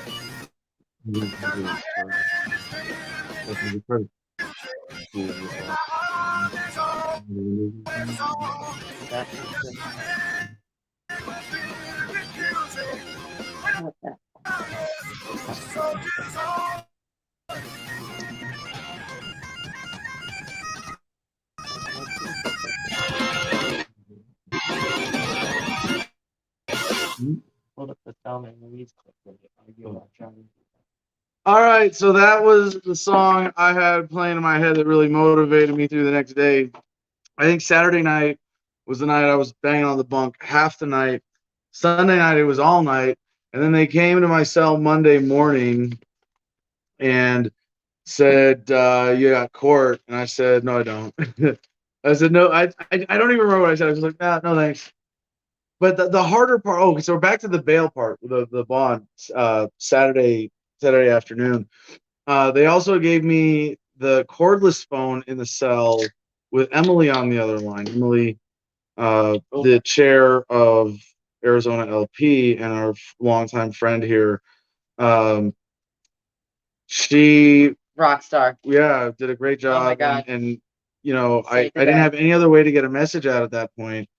But what I did is I decided. So they told me, you know, everything they could try to bullshit me to get me to take bond. You know, the captain of the jail came out. They had the They were bondsman going and cities come The out. captain was going to put me on the phone with you. He's like, I'll let you talk to him. Like, they pulled that good cop. They You they can already talk knew. to your No, we boyfriend if you want him to tell him what we submit to want you this. This is our Yeah. this is our racket. This is our bond racket. This is our we take you for a ride and you give us money bullshit. I So- said, you can put me on the phone, but he's a grown man and he's made his decision. Yeah. That's what I told the captain. And You should have said put me on the phone so we could talk. It would have been fun because but it didn't matter though, because what happened next is I mean I sat there all day Sunday going nuts with the TV, and Monday at some point I asked to talk to the nurse because I thought my arm was fractured, and it I don't know, it it's could still a little be. swollen, dear. I'm just saying. I mean, I was like 50-50, but I'm gonna say it's fractured. Like, is get this shit documented. If it is fractured, it's like hairline insignificant, right? Like not even all doesn't over. matter. They put their hands on you. It's unacceptable. But it's documented. Well, the reason to even like not do that ultimately is it's a small town and we don't want money out of them. We want reform. You know, and we'll get to that. We need to get through this narrative. So anyway, but it was really hard. I mean, it was and all the pressure, you know, you're gonna fight this better from the outside, and they had deputies trying to go like, come on, man, like talking to me like a little kid. And you know, no, That's what I got. No. We really support him. You need to tell him that his battles are bitter. But no, You don't know how he fights. don't think you know who's sitting in Well, the cell. yeah, he probably knows the game better than you. So anyway, Monday came around, and then Tuesday they told me that your court's been rescheduled to Wednesday. And I was like, motherfuckers! I was really planning on getting bail reduced or something dismissed or whatever.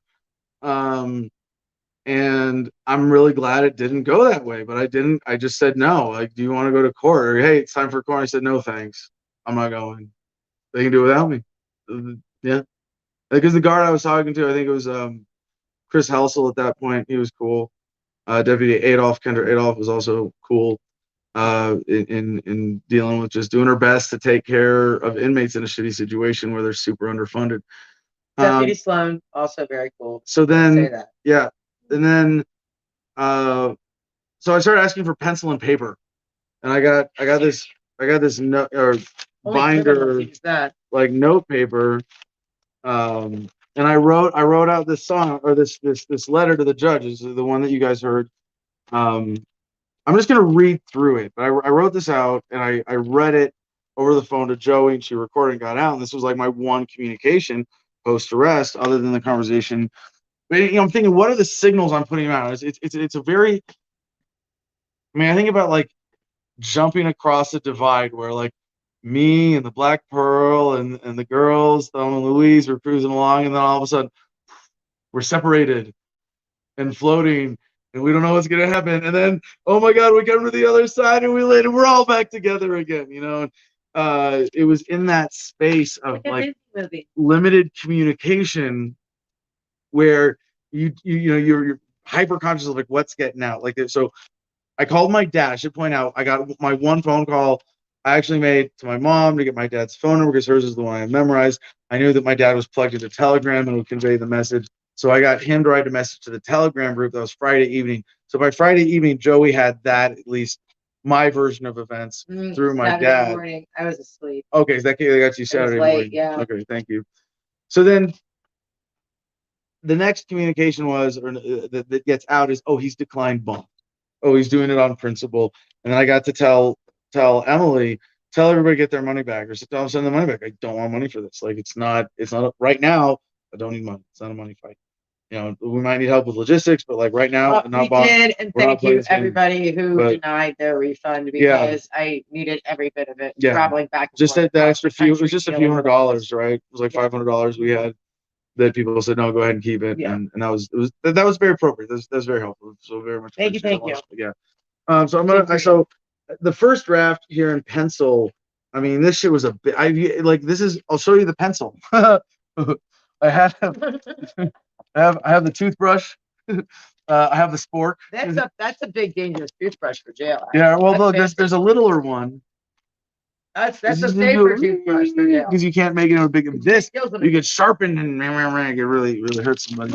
But that's why they make your pencils. There it is. There it is. Okay, on the pile of stuff. Yeah, the earplugs here too. The earplugs they gave me, gross.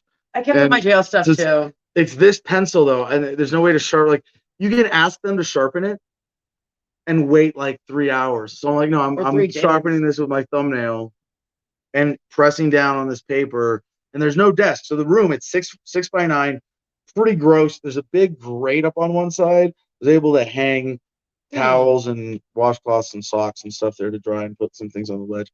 And then there was a vent and a camera and a toilet sink, typically in a jail cell, right? And a steel bunk. And that's it. And my door is a full steel door, and my window to the whole world for 12 days was this. It was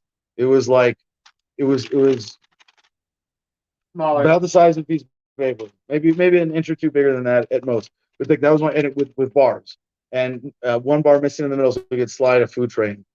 That was my world for 12 days. The only time I came out of that room, the whole 12 days, I took 2 showers, where I walked across the little room, processing room, to the shower room. Was there for 15 minutes, came back, and then one other time, I went to talk to the sheriff. We'll get to that. And one other time to go sit with the public defender, who just wanted to visit to give me advice. And that was really critical.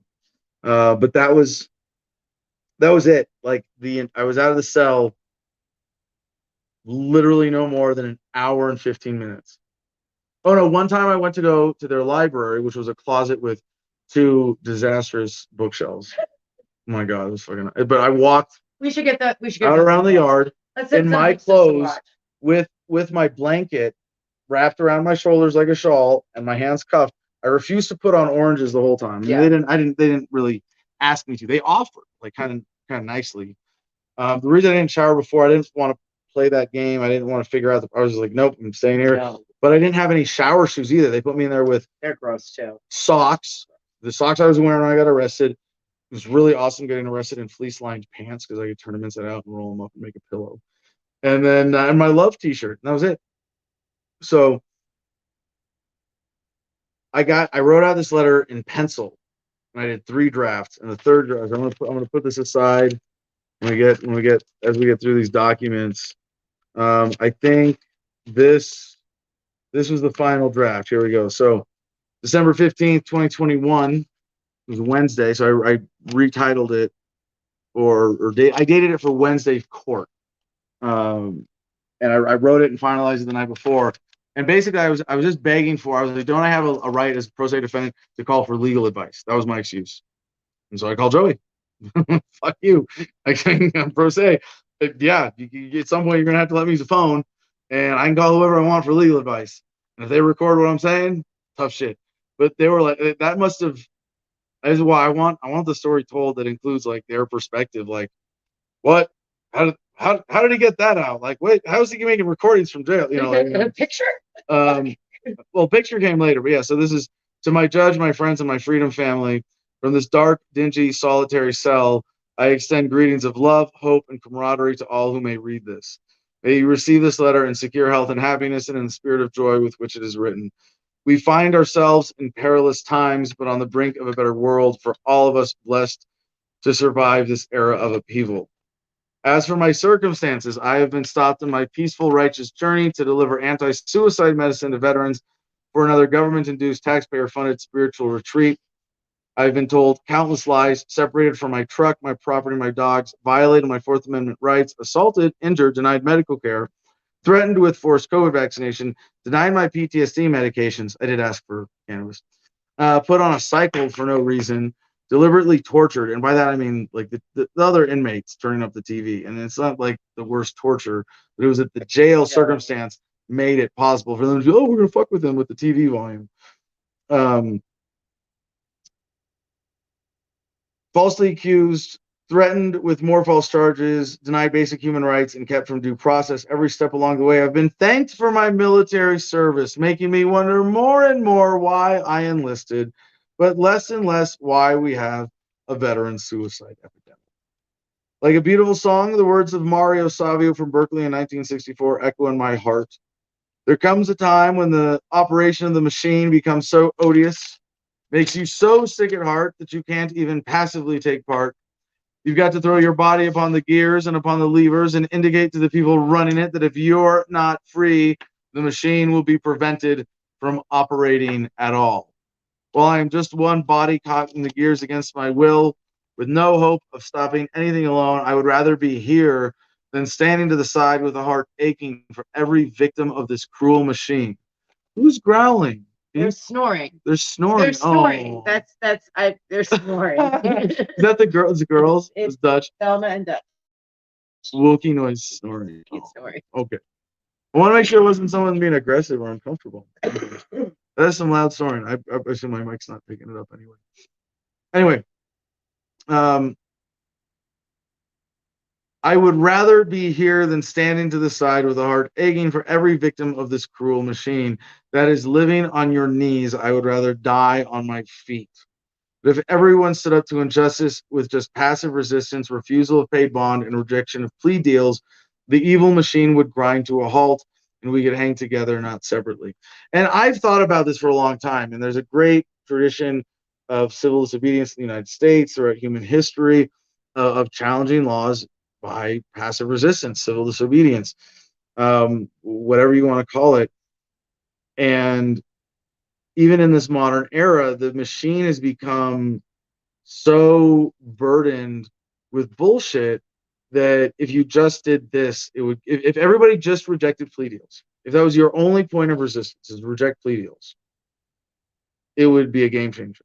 They wouldn't be able to keep doing what they were doing. The injustices of the legal system would shut down. They would be forced to only address real crimes as opposed to victimless crimes. So logistically, like you make it logistically infeasible. And I guess I'll take this opportunity to touch on sort of the dynamics that make this possible now. Is that one, it's the cost and the value and the perception of the taxpayer and the voters in that county, because there is a measure of accountability through that system of consent of the governed. And if you point out that they're doing something so obscene and so ridiculous, you can force them to change because they know I'm ready to go to jury trial. I'll make it cost you way more than it's fucking worth to house me for 6 months if that's what it takes. And I'll be pro se and I'll be a pain in your ass. And you are going to resent that this ever happened in the first place by the time we're done, even if I lose top to bottom. But odds are, you know, that because they just decrimmed in Denver for psilocybin, they decrimmed everything for personal possession in Oregon. There's a pocket of similar little bubbles of freedom now in the drug war coming to an end. Ish. Yeah. Ish. I know arrests overall still more or less flat, right? Steve Jones, jury nullification, no victim, no crime, right? So then I would be playing the jury nullification game, essentially making that case directly, and they know that they fucking lose, or there's a pretty good chance they would lose, and they would just end up, it would be a fiasco, and everybody involved would be out of a job by the next election cycle. You have your 1 in a million that don't work jury trial. And it says a 6-year-old man in a 20-year sentence for growing 3 plants in Missouri, I think. Recently?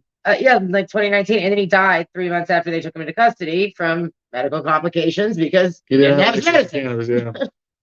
Well, I'm, again, when I say anybody can do this, if you're healthy and capable of enduring the certain physical hardships, it's a lot easier than if you're not. It's a lot lower risk. That you have a community behind you, and I had that too. Like this communities.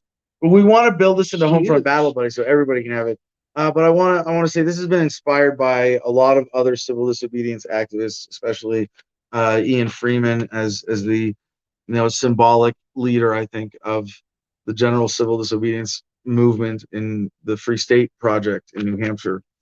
And even here, but even here, it was just like, no, like there was something that reached me in a way that I've never experienced in jail of like just clarion call to principle. Like, no, this is how you're going to conduct yourself. Fuck them. It was beautiful. Fuck them. It was so Like, inspiring. so as for my accusations of crimes, where are my victims? No victim, no crime. Besides having done nothing wrong by the laws of God, nature, and morality, I've technically done nothing wrong by U.S. law either. As an American citizen, I was exercising my right to travel, a right enshrined in law and precedent, not a privilege I must purchase. As a legally registered member of the Oklahoma Native American Church and self-professed Wiccan, I am legally allowed to possess psilocybin, a sacrament, and medicine. For a complete explanation, fully citing law and precedent, please see my motion to dismiss, filed in Wise County in the case of Texas v. Kokesh, which I will gladly provide upon request as soon as I'm able to access it. Which is like, yeah, I'm in jail, motherfuckers. Yeah, I'm ready to make my case. I will, and you can look it up. You can. It's like that is enough of a legal citation that I think in a legal document that would qualify as a reference. The motion to dismiss in why I might have to put a year on it or a case number on it. Okay, but there's only one. There's only one. So I had a case where I'd already got a weed charge thrown out because it was legal and the cop said it wasn't. It was in the gray area, right when the legalization happened. It was a nightmare. Already happened once to me, happened the second time, and I'm like, get caught up. Like, Your Honor, here's the case. We've been through it. That doesn't mean anything, they said. And then I had to sit back down when they called him a couple more cases, and the judge researched it as if something changed from 3 months prior. So they should be required to cite previous cases, though. I thought that was a thing. Yeah, I should point out something else. That by this point, having kicked those guys' ass, like, because it was me versus four, and I was like, I saw you 4 motherfuckers walking through the lobby. I'd take all 4 of you assholes at once if I had to. Fucking watch me. I was like, and then I kept them up all night fucking long. And so it was like I won, and they were like, all right, fuck yeah, we're not gonna fuck with this guy. And they sent me a bunch of books from another. They had a guard passing book, just like, I don't know if they're supposed to or not. But some of the books I read were really powerful. I wrote it down. One is a Christian sort of self-help mental composition book called Battlefield of the Mind by, I don't want to get the name wrong, but Battlefield of the Mind, I think there's only one, and it was a really good read. And I reject the Christian mythology, but it almost sort of made me want to be a Christian. I'm going to sidebar here in the middle of this letter because it was some point before this that I had a good experience with Christianity. Well, growing up, it was reading that book, wanting to separate from the mythology and get the values of it. And this was my 7th time going to jail for at least an overnight. I've been arrested close to 100 times, but even civil disobedience arrests are mostly cite and release. Oh wait, no, I forgot one. Philly, 8. Shit, this was my 8th. It was my 8th. At least I did circulate the Philly video, and I said history repeats itself, only with mushrooms. Yeah, right. So, yeah, I did a full week, and that was another good example of resisting, where the guy who gave in, N.A. Poe, one of the event organizers, ended up having a bitch of a time with probation for 3 years, like really restrictive, punitive, like not allowed to smoke kind of probation for 3 years. Whereas I was done in a week, kicked out on the street for just being like, no, I'm not taking a plea, just for that. It was petty. It was a weed charge at a protest in Philly, and they held me for a week. So I was like, nah, I'm not gonna. And I'm gonna go. I said I'm gonna go pro se, and I'm not taking a plea. And then they just got me out in a week. Fun story. You can go back and hear my stories from all those events. But this is the first time in that meditation, in that shock, in that first couple of days, I say I spoke to God. And I don't believe in the personified God external from the universe. I don't believe in the Christian concept of God, the creator. My concept of God comes from pantheism, which is that God is everything. God is in everything around us. It is in the fabric, the material of the universe. It's not God is love. Love is God. Love is that harmonic vibration, that unifying force, like gravity or some fundamental physical force of nature, whatever it is. I believe this is where it becomes a matter of spirit and faith, and just what I choose to get my spiritual grounding from is being in touch with the fact that everything in the universe is exactly as it should be. This is one of the realizations that came to me from my experience with psychedelics as well, but I never put it together to be like, well, then fucking talk to God, Adam. You know, like it's this thing. You can commune with it. You can in meditation tune in with it. You can be in a flow state where you're flowing with it, you're vibing with it. You can raise your vibration. You can understand what it means to be of a lowered vibration as a human being and not be moving and living in gratitude and in appreciation for the reality of our existence, that we as the human consciousnesses that we are the experience of the universe becoming aware of itself. And it really spoke to me, and I was able to develop a practice for myself of speaking to it. And I don't want to. I don't.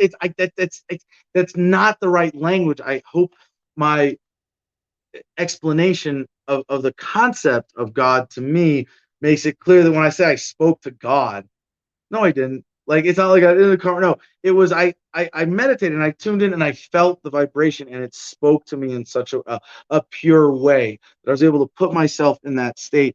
And I figured out a practice for myself in meditation of prayer. And it's not prayer to God, it's tuning into that and asking of it, or trying to get from it in that most tuned in conscious way, in that spirit of love. So that's what I mean. And it was in that before I wrote this letter and came to that. So a lot of other revelations. I came up with a prayer. I was thinking about saying grace when they were giving me food, and that's a big part of the experience there, being vegan and having the two ladies, Deb and Lori. Shout out to them for making a great effort to take care of me, and with their difficult circumstances, they were great vegan chefs. Neither of them being anywhere experienced in that. So I don't want to say grace to thank an external God. I don't want to there's something to me that is inherently wrong about Christianity and a lot of the traditional religions. They create a God as an other. It's like, no, you're made in God's image. You're made, but you're not God. God is something else. God is something that looks down on you, or gives you things, or is vengeful and righteous and what. No, that's not real. That's not more real than the devil. No way. No fucking way. No. Sorry. No. And there's something like anti-spiritual to me of separating yourself from the concept of God. Yeah. Oh no, God is so. Christianity is one of the few religions that does that too. Well, they all do. Well, a lot of them do to some degree. Buddhism doesn't. There are a handful of others, but Judaism and Islam, absolutely, like the big three. Don't, But all right, yeah. So yeah, it's of that vein. It's not, this concept of mine is not original. My objection to the personified God, right? But finding it without that, in the way that allowed me to have that spiritual experience was really powerful. And I was wearing the love t-shirt. I should be wearing it right now. The love t-shirt with the voluntarism V made by Michael Shanklin that I have had for I think 10 years. Like most of my activism career. Anyway. By contrast, the police who arrested me are criminals acting under color of law, enjoying false privileges of a protected class of American criminals. My friend Johnny Hurley, the hero of Arvada, was killed by a cop even though he had just stopped a mass shooter intent on killing cops in a case of mistaken identity. Oh, there's a bug on my beard. I was gonna save that for later. The cops involved in my arrest, Christian Guadarrama, Aaron Fresquez, and Adam Fresquez, should be held criminally liable, civilly liable, and I would like to file charges against them. Cops who shoot first and ask questions second are a menace to the public and themselves and should be taken off the streets. Like Hurley, I've come to hold the mirror up to the Center Police Department. And that's a little bit of an obtuse reference, but that's referencing one of our favorite actions by Johnny Hurley, where he attended a protest where there were cops thugged up in armor in a line, and he just walked the line holding a mirror like, fucking look at yourselves, So I would also like to file charges against Sheriff Dan Warwick and the captain of Sawash County Jail. At the time, I'd forgotten Captain Wilson's name. For the inhumane treatment here. Also, Deputy Young for threatening me with additional charges when she tried to get the inmates within earshot to file harassment charges for trying to get them to turn down the TV. Nicholas Hamill and Ron Paulson will testify to these facts. It's like I won them over as friends by yelling at them and denying them a night of sleep and a half, and then talking to them and telling them why I was That's there. how you win friends in jail. And then they sent me books, so, and then they gave me their names. So like the idea that they were afraid of me because I threatened them, like, no, I'm not afraid of this charge coming back. And honestly, Deputy Young, I think after I called her out with this publicly, she's just, I'm going to follow the books. If she's the one who said she thinks I'm a terrorist. Oh, Deputy. I asked her a couple of times, you still think I'm a terrorist? You still think I'm a terrorist? She's like, yes. Anybody who opposes our government is a terrorist. I want to be like, really? Are you vaccinated? Because if you're not, you're a terrorist. We find ourselves in because it was I could well there's so many thoughts next time so many lines that I spent a whole day preparing for a meeting that didn't happen, remember? No. All right, we got to move along because we are going to be over time here. We find ourselves in perilous times for America and the whole human family because the powers that be know their time is coming to an end. We stand on the brink of an age of enlightenment, and enlightened people cannot be oppressed. We are waking up to the possibility of a world without war, without need, without needless suffering. Oppressive COVID policies, rampant internet censorship, fighting Bitcoin and cryptocurrency, extreme financial consolidation. These are not merely routine acts of the system designed to make the rich richer at the expense of the rest of us. These are acts of desperation by the wolves of the world who see the sheep uniting and fighting back despite their best efforts to divide us. Will you side with the wolves or be one of the shepherds we need to guide us into the new age of enlightenment? And that's a direct challenge to the judge as well as everybody else in an existential way. But like now you've got a chance. Like this is it right here. You have a case in front of you. We're gonna remember whose side you were on after the revolution. No, it's not eventual. It's not it's a revolution of love. It's not a vengeful revolution. We don't forget. We do a lot of forgiving though. This was an important epiphany for me because there was also a moment of clarity that came to me in the meditation of the first couple of days and talking it through actually with Nick and Ron, yelling like down the hall with this great echo. And I had been grappling with like, what are they really up to with COVID? What are they really up to with the vaccines? Right? Like, how much of this, not is it population control, but to what relevance and to what scale is the population control dynamic a part of this? And I felt like I was in a kind of a weird analysis paralysis on understanding our point in history, even with COVID. And this, no, humanity progresses. 2 steps forward, 1 step backwards. Well, it's a big step backwards. We've got some step forward momentum coming. We got some credit built up, If you are wondering why I've declined paid bond, think of Braveheart being disemboweled.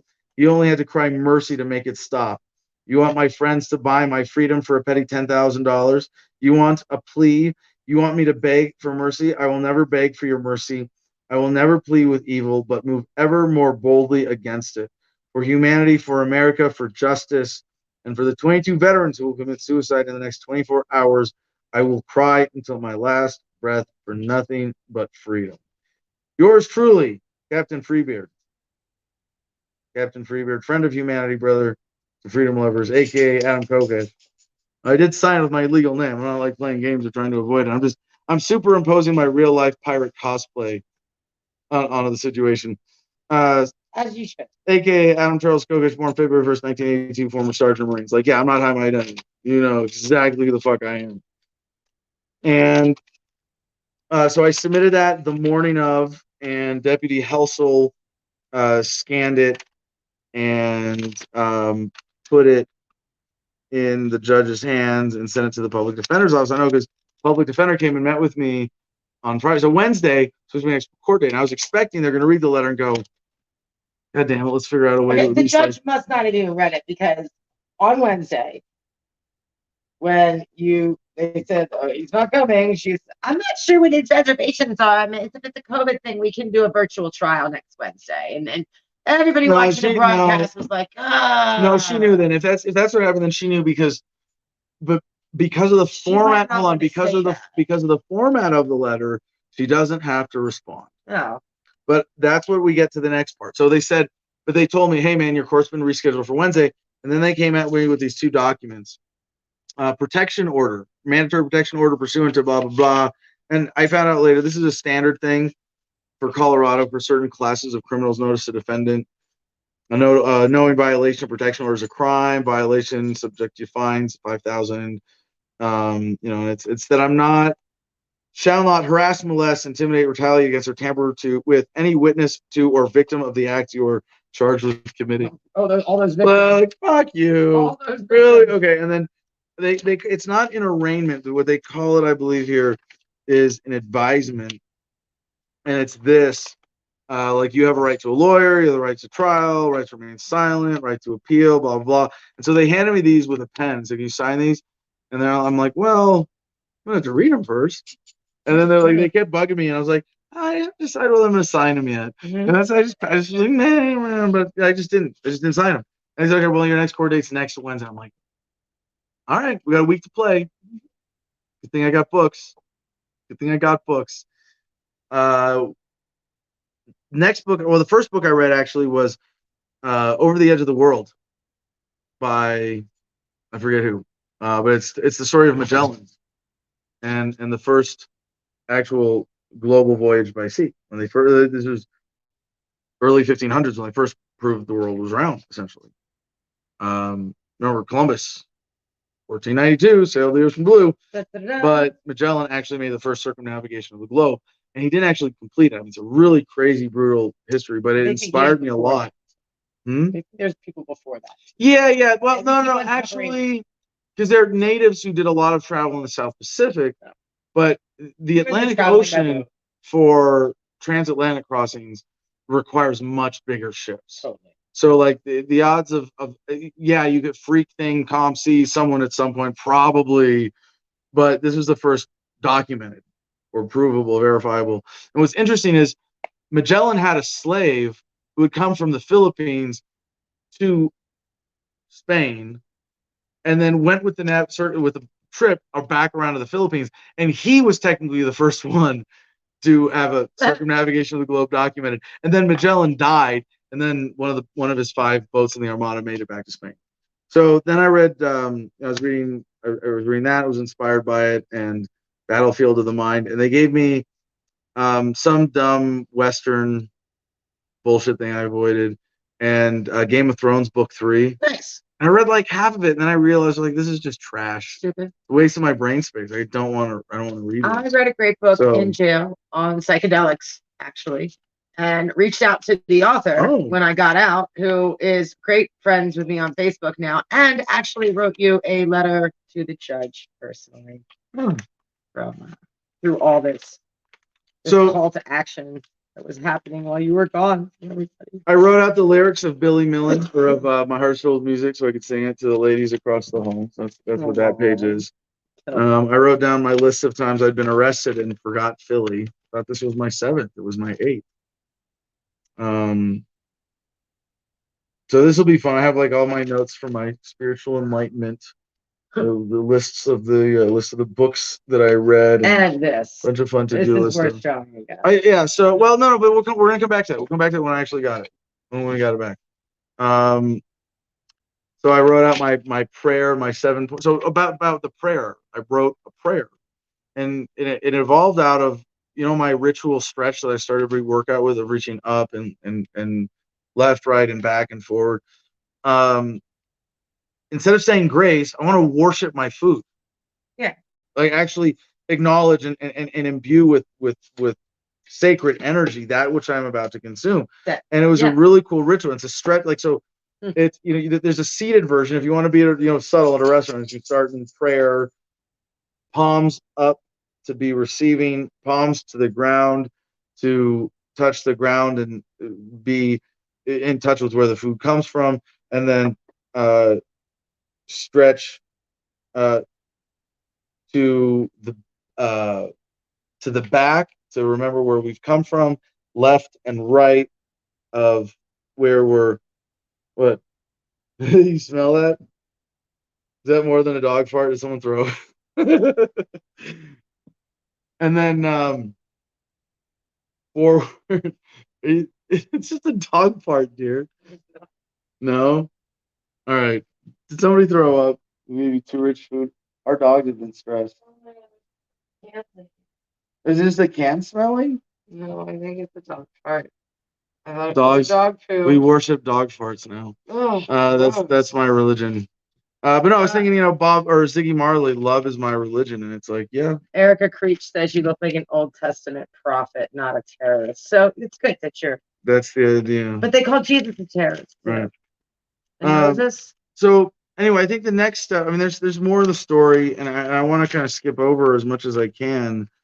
But is there anything sort of in this meantime before I get to the next step of the visit with the public defender about what was happening on the outside?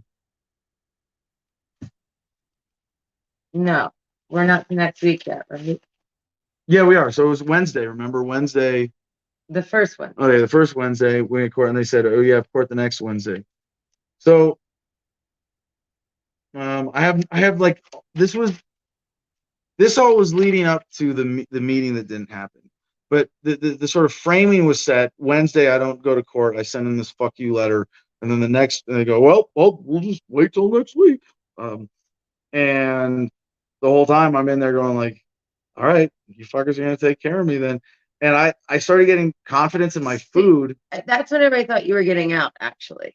That Wednesday. That Wednesday. Yeah. And Karen Ann was going to put you up. And we already had dogs figured out. But they wouldn't have let me out without signing shit. And that's where like I was in charge. Yeah. Like, I'm not leaving until it's on my terms. And if I have to stay here you will have to hold me, or you will fucking have to figure out how to release me.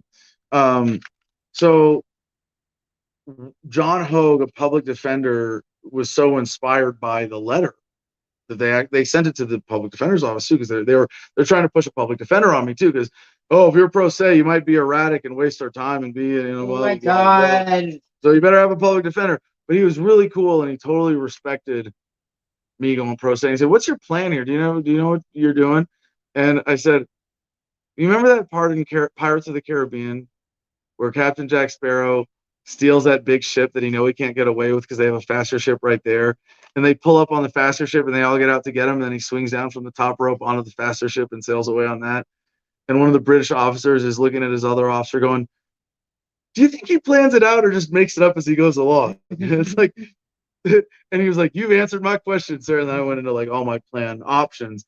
But it's a great life philosophy of be ready for everything and anything, but also always have a plan to kill every motherfucker in the room if you have to. But make it an adventure, He texted me and told me he gets your plan and respects it and totally understands it, and he thinks it's gallant, but he said he hopes you're in it for the long haul. Yeah, so he gave me some notes and you're ready to be in it for the long haul. Yeah, and I was like, but yeah, I'm ready. I know what's up. I know what the stakes are.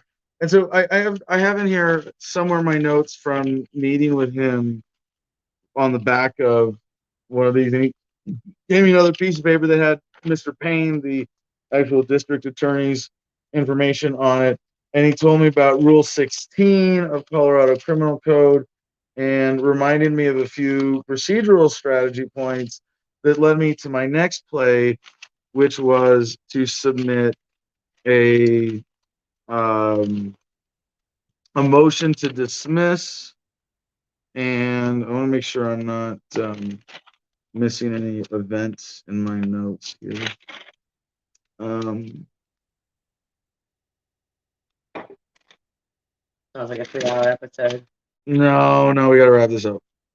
Because the dramatic end, it's pretty quick. Like there's not, I mean, and the summary of my letter strategy, we'll make short. I have also just fun idea notes. So like I was all right. I was reading, and every time a good idea came to me, I was inspired by something. Okay, so here's the next thing. I wrote this note down. Friday, 12/17. Okay, 2 days after the letter in court, and I think Last Friday. it was last Friday. Met with Dan Warwick, county sheriff, for first real negotiation. Conversation on steel bench from approximately 11:15 to 11:35 a.m. Explained case, and he listened thoughtfully and expressed intent to resolve as partners. Will research and get back to me Monday. Took my 3 submitted docs and made copies. He is a good man or a great actor. We shall know by Monday. Yeah. Maybe a little optimistic timing wise, but my 3 docs. I mean, he took the letter and he took the motion and the letter, because I think it was Thursday. I think it was actually the day before that. I wrote here, Sunday morning, showed Deb the 7-point prayer and prayed silently, holding hands, and thanked her for her love and godliness. Deb was really cool. We really connected, and she inspired me when she said that she feels it's part of God's calling to do food for inmates, to make food and provide. That's awesome. Okay, so here was Thursday. Actually, I got it wrong. Thursday, 12/16. Met with public defender John Hogue. He was inspired by my statement letter to judge. Quote, just had to meet you. Discussed legal strategy. Gave me some key info and a blue pen. I'm sorry. Technically, he accidentally forgot a blue pen in there, and I snuck away with it. Yeah. But he's the one who took the picture. Led me to write motion and letter to DA. Took pic with phone and sent to Joy with message to focus. Call flood on the DA, and you got that text from him with the picture. He started by asking, "What's your plan? You know that part in Pirates of the Caribbean, ... Do you think he plans it out or just makes it up as he goes along? That's all I need to know." So lots of epiphanies, a lot of fun stuff. When I process all my notes, we'll probably come back to this at some point. Let's see. And then Saturday, someone dropped off a book at jail. Ross Anderson. Shout out to Ross Anderson, local veteran there. Gave me a book, dropped off as a gift for me. Rainy Day Woman #9. It reminded me of some crazy vets I know who, I hope to be here for. I finished that book in a day and a half. What my thought in jail was like one fun book and one serious book at the same time, and always be going through 2 books. When you're reading like most of the day, you don't want to read one book straight through. You have to just switch gears. So this is like fun book, and then my serious books were the 7 Habits of Highly Effective People. That was really powerful book for me to read. I learned a lot. We're going to be talking about over the next few months, just like life organization, priorities, living well, clarification of a lot of principle-based living, and then Battlefield of the Mind, also very, very informative while I was in there. Had some great conversations with some of the deputies during that time. And we're going to get to the 2 documents and then kind of wrap this up, because this is really getting to the crux of it. And I wrote this. I got a foot infection while I was in there. I got a really bad foot fungus from the floor. But once I started getting regular calories, I started working out, dude, and I would strip naked. There's a luxury of being in solitary. Like, they can't tell you to not be naked. I hadn't signed any rules. They never told me any rules. So I would just fucking strip naked and do like 45 minutes of yoga and 45 minutes of calisthenics, of muscle isometrics or push-ups. I learned how to do a handstand, like pushed up from a headstand into a handstand.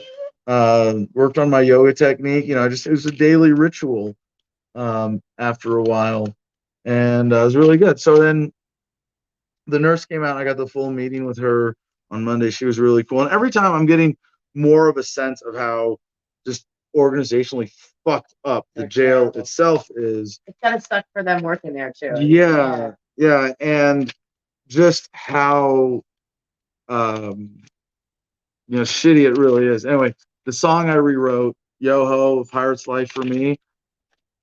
You'll hear it when I actually learn how to sing it. But the 2 motions, so I wrote these 2 motions, and that was Thursday, and so Friday morning I submitted them. So I wanted them to get in Friday. I was like, fuck, I'll get these to the judge if there's any chance that this is, then that I want them to be thinking about this shit over the weekend. So Friday morning I had these 2 documents to, I think, Deputy Helsel, and said, again, can you submit these like you did my letter, digitally scanning them and giving them back to me. And so one is letter to the district attorney, Alonzo Payne, dated December 17, 12, Judicial District Attorney, 426 San Juan Avenue, blah, blah, blah, blah. From Adam Charles Kokesh, the Washington County Jail. Dear Mr. Payne, as pro se defendant in case D0552021CR0000080, I hereby request discovery in accordance with Rule 16, Colorado Criminal Procedure. If I am no longer at the Saguache County Jail when you fulfill this request, please send all discovery to Adam Kokesh, P.O. Box 973, Ashford, Arizona, 86320. Separately, I would very much like to discuss this case with you in person here at the jail at your earliest convenience. Next, and this is a formally written, formatted motion to dismiss, even though it's written by hand on note paper in jail. December 17, 2021, court, Saguache County, Colorado. So, like, I copied the format from their paper. It's like, all right, fine. You want me to talk your language? You're going to fucking, now I'm going to put in your language. And now, by your rules, you have to respond. This is now a filed motion by a pro se defendant in jail. You don't have a fucking choice. So, Saguache County, Colorado, Judge Cortez Kimberly Dawn, put their names on it, right? Oh, this is Erica Creech. I like the sound of that motion to dismiss, like some Night Court Christmas special. Do you remember? You hate TV. Do you remember Night Court? No. Night Court was. By the way, it's great. I'm very excited. There's going to be another version of me telling the story with the Free Talk Live crew. They might have me on for 3 hours on Christmas. Yeah. I'm very excited to have the honor of doing their Saturday show this year or this week. And Saturday falls on Christmas. Just cool bonus. Oh, my devices are dead. So watch Combined Court. Well, you can just listen to make sure I don't miss critical stuff. And then we'll talk about getting out. 501 Christie. In case you were wondering how this ends up, I lived that out. So. Oh. Do you want my laptop? No. No, okay. No, we'll wrap up. We're over time. Maybe Jim be on comments. We will talk about what happened on our side. All right. Next week. So the people of the state of Colorado versus defendant Adam Charles Kokesh, date of birth 2182. I put case number and their address and blah blah. And right front and center, motion to dismiss. Coming before the court is pro se defendant Adam Charles Kokesh, petitioning for all 3 charges pending in this case to be dismissed on the following bases. 1, outrageous government conduct. This was a point that John told me about. During the traffic stop that led to this case, officers of Center PD violated the defendant's rights in a way that shocks the conscience to wit their callous disregard for procedure, courtesy, and the defendant's Fourth Amendment rights. Center PD officers involved could have cleared up all apparent issues by engaging the defendant in conversation and allowing him to provide the documentation necessary to address the issues raised. Right. Instead, with callous disregard for the defendant's rights, they ordered him out of his vehicle and removed his dogs from the vehicle in order to conduct an intrusive and unjustifiable search. 2, delay in filing of charges. Another point from John. According to Rule 5 of Colorado Criminal Procedure, any such delay of filing charges, as in this case, shall be considered grounds for dismissal, and on this basis, all 3 charges should be dismissed. 3, pertaining to the charge of CRS 1409, driving without insurance in Colorado, defendant was not provided opportunity to provide proof of insurance before being removed from the vehicle or at any point during the arrest, and does not recall being asked to provide it during the traffic stop.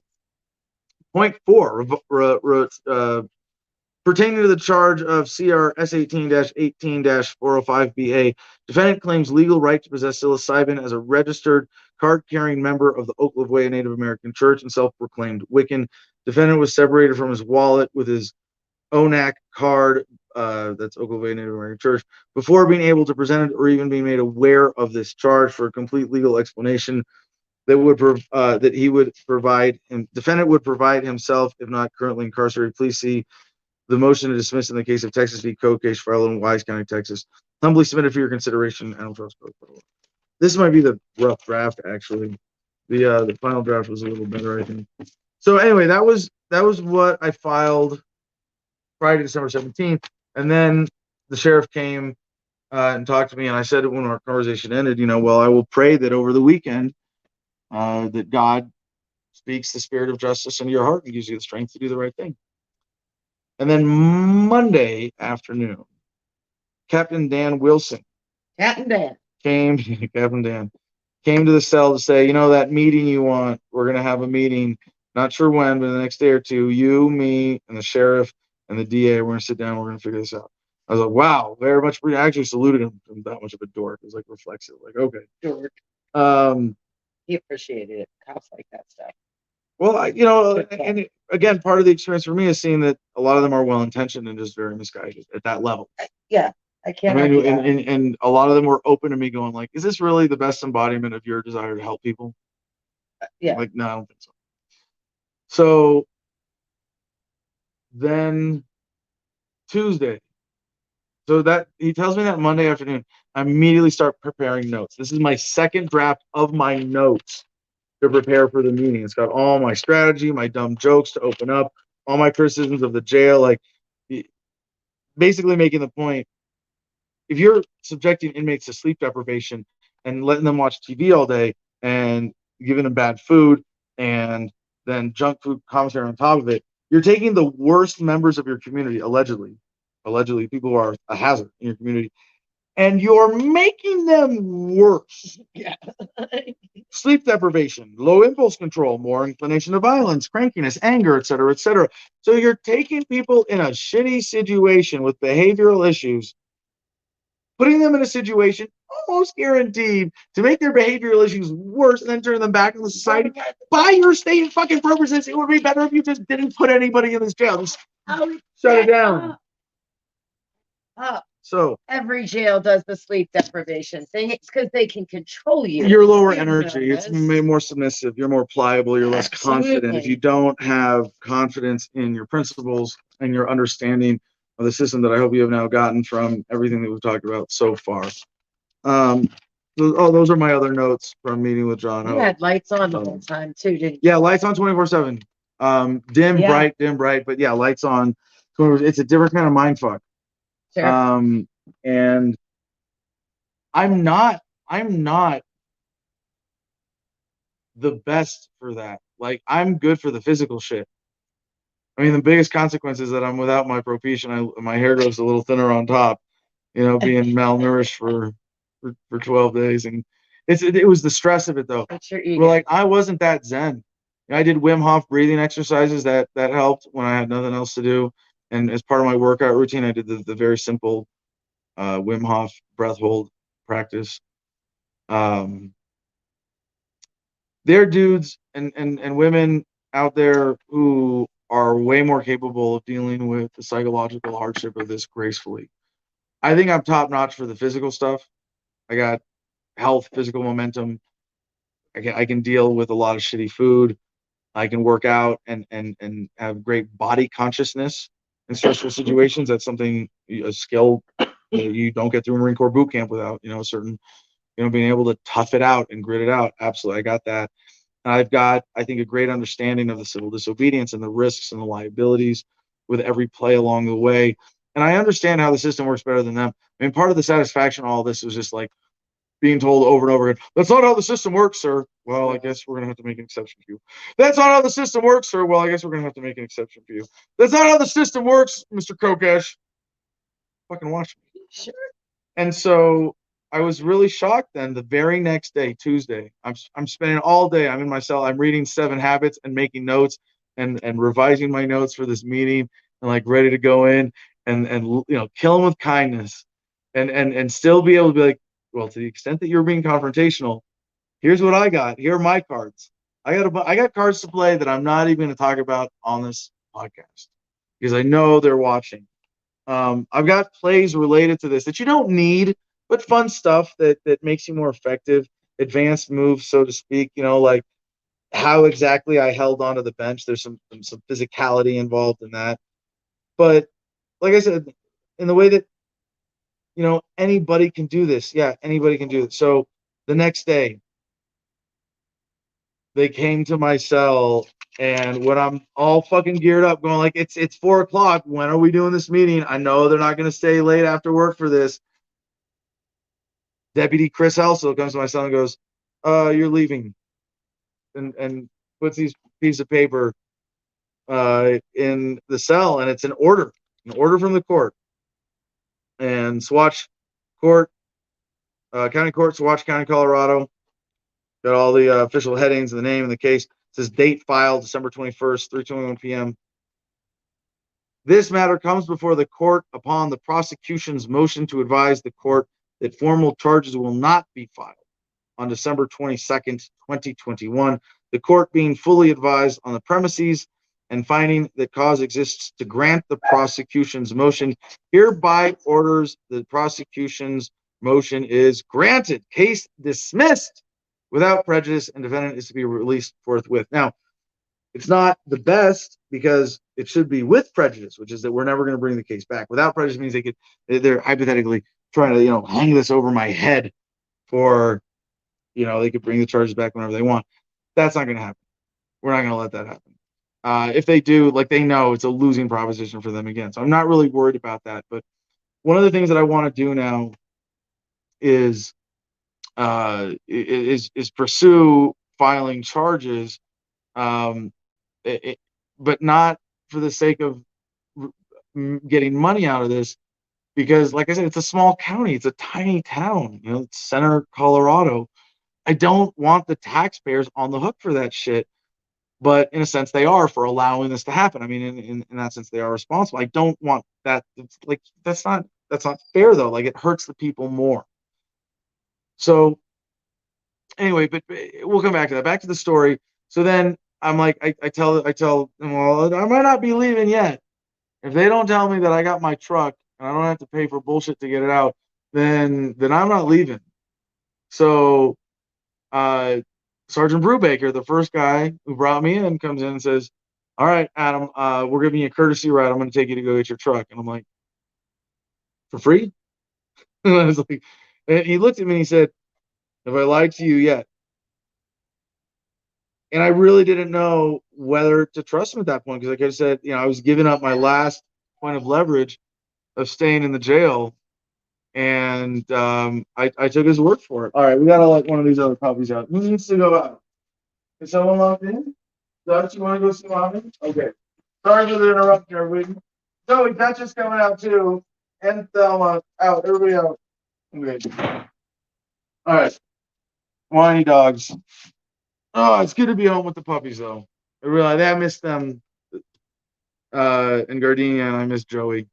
And it's really good to be back. But anyway, so we rode in silence. I went to the car on my way out to his patrol truck. I still sat in the back, but I wasn't cuffed.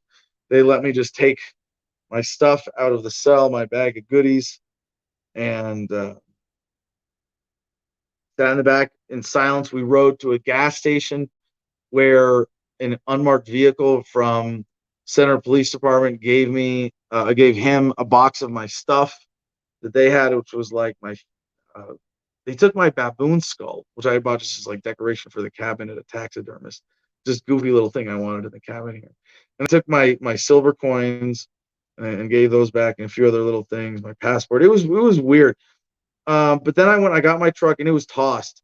And I think we'll end with this for now, and then we'll do comments and sign off. So Jim, if you would please play the video of me from Ace Towing when I got out of jail, please.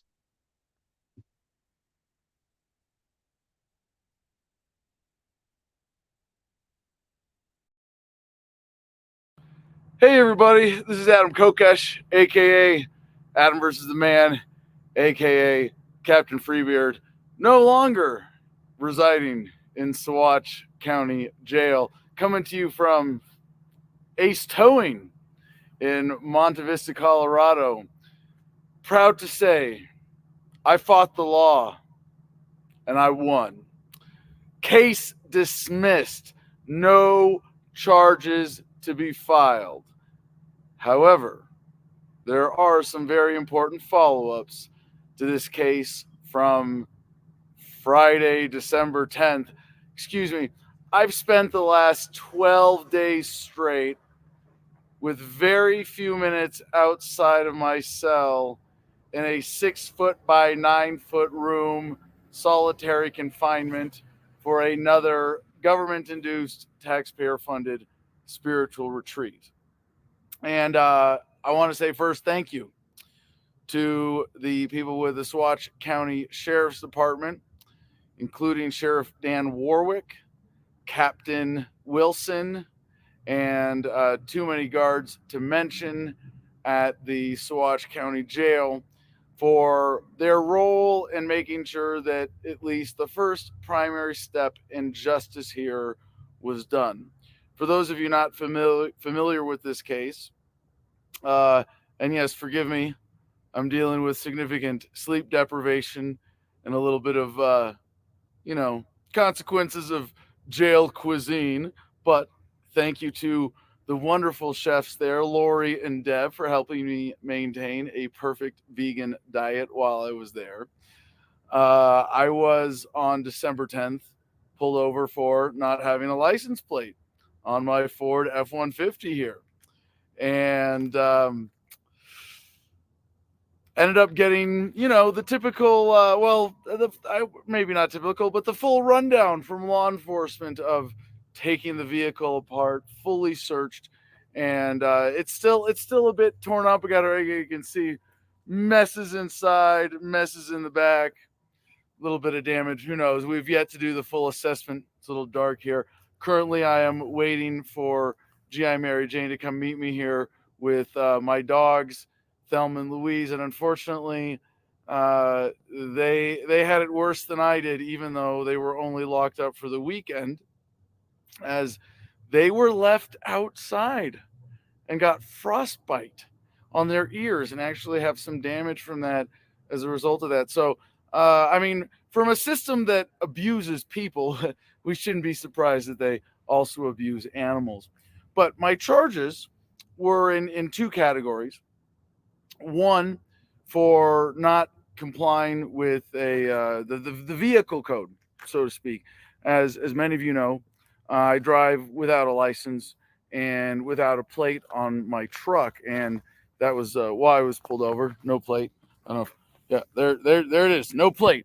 And part of the mess we're getting organized right now in the back there.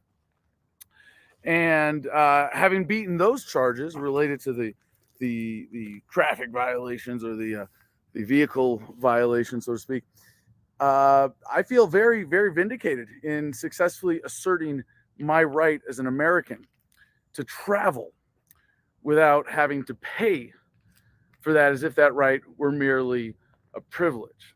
So the other charge was for possession of psilocybin mushrooms. Now, having beaten that charge and successfully asserted my legal and lawful right to own natural drugs according to the First Amendment, as a member of the Oklevueha Native American Church and a self-proclaimed Wiccan, which gives me the right to own, possess, share as sacrament all manner of natural substances.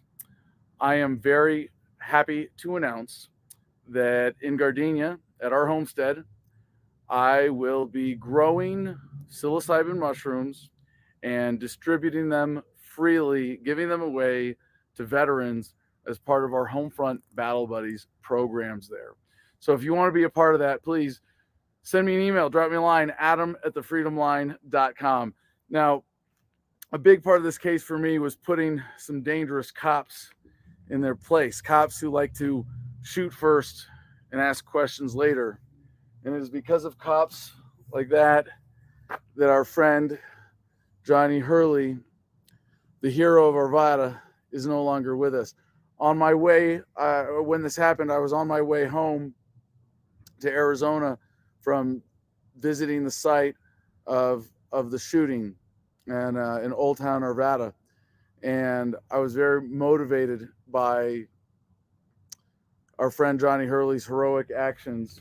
And while I did 12 days in solitary confinement in the Saguache County Jail in order to stand my ground and assert my rights, it gave me great strength to think of the story of Johnny Hurley and how he had to give his life in order to do the right thing. All I had to do was give up 12 days. But I stood my ground. I fought the law. I won because I did the right thing. I stood on principle. I acted out of love and because I wanted to fight this injustice and confront the evil that confronted me. And if we all did this, we wouldn't have to deal with these kinds of injustices and these kind of cowboy cops. So while the case is, at least for now, resolved in terms of my legal case, there will be follow-up lawsuits, and I continue to plan to hold bad cops accountable to the law as best we can, but more importantly, to justice and to the principles of love that unite us as one whole human family. So with that, thank you so much for watching. Thank you to everybody who helped as part of the call floods while I was locked up in order to make sure that there was appropriate scrutiny on this case and that the government agents involved were properly and lovingly motivated to do the right thing. With that, oh, and tomorrow, for the rest of the story, if you want to tune in, we will be live for Adam versus the Man at 5 p.m. Pacific, as we are every Wednesday that I'm not incarcerated. And to plug in, please join us at t.me/Adam versus the Man on the Telegram app, t.me/Adam versus the Man, or on Odyssey at Adam Kokesh. Mwah. Peace and love, y'all. All right, so from there, I went to a Mexican joint around the corner and pigged out for a little while on guacamole and sopapillas, waiting for Joey to join me from a little ways away. I thought they had stolen my weed because I found my container and it was empty, but then it was the next morning. You remember, Josie? We went to a motel, great little place there in Monte Vista. Yeah, it was cute. I wish I remember the name of it. It was nice little motel. It's the only motel, isn't it? It was the motel Yeah. in Monte Vista, Colorado. It's like the lodge or something. It looks like a lodge. It's really cool. That was nice. And it was while I was cleaning up the truck next morning, I found the evidence bag with my weed and my joint neatly packaged in it, because they don't get to play the game of, well, we waited with the container. They've been burned on that too many times. Yeah. They go, well, we separated it. You know, and that was a big part of it. So, you know, they did toss my truck, found out, and we'll find out next week. I'm gonna get it looked at by my mechanics. I was scheduled to take it in anyway for the radiator replacement, but they did do some significant damage to stuff inside, to like my personal possessions just being like dinged up. But they also pried some panels off of the interior of the truck and did some damage to that. And I'm gonna hold them to that. But just wrapping up the adventure, and then if you have comments or final thoughts, and I do, but my computer's dead. Yeah, so that's probably a good thing since we're so over time now. But Jim, if you want to pop up a few comments here as we wrap up, please go ahead. We got dozens of emails, a bunch of people from Chaffey Cali. We'll do a follow-up segment on all that. Whoosh WTF on Twitch. All life as we know it was born from mushrooms. Do you want to get our prop just to include that visually in the show tonight? The bag. Oh yeah, I'll have to get just to show like we still got it. So I also posted a picture of myself with one of the mushrooms that I grew in my last batch. Los again on YouTube. Is mushroom therapy going to be a growing focus for the operation over in Gardenia? Oh, absolutely. Oh, it's not. It's buried. Well, my other mushroom. We took pictures anyways. We're still doing it. Yeah. So we made it home. We had a fun little shopping stop, casual drive.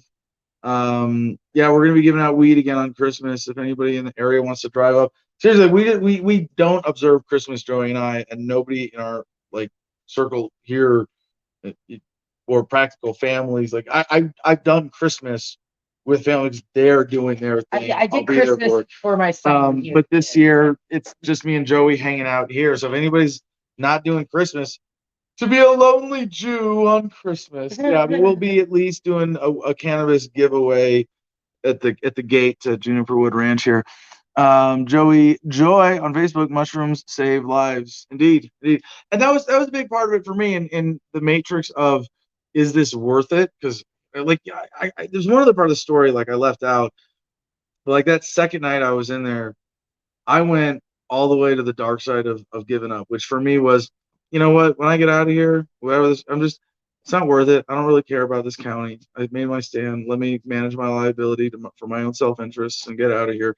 And when I get out, I'm gonna like send a resignation letter to all my major anybody who's ever given me significant money. Really? And I'm gonna like resign. You went there? Yeah, That's I got nice with it. No, I went. I, like to me, Don't well, ever it do was. that. I'm gonna finally retire and focus on gardenia and making babies and making art and music and sort of transition to that. Well, but it was stepping back.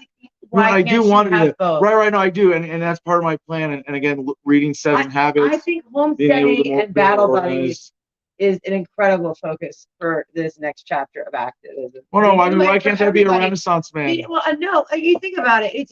There's going to be some kind of crazy collapse within the next 10 to 20 years, and having somewhere for people to land is so important and monumental right now. And it's such a gift to society that people need you to do.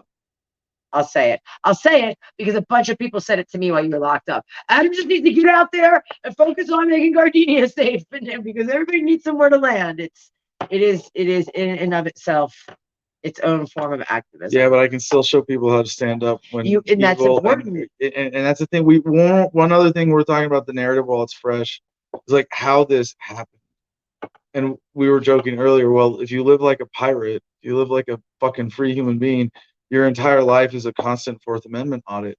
Sure. You know, like a First Amendment audit is you go into a police station recording. Do you respect the First Amendment? We're going to find out, right? The right to record in a public space.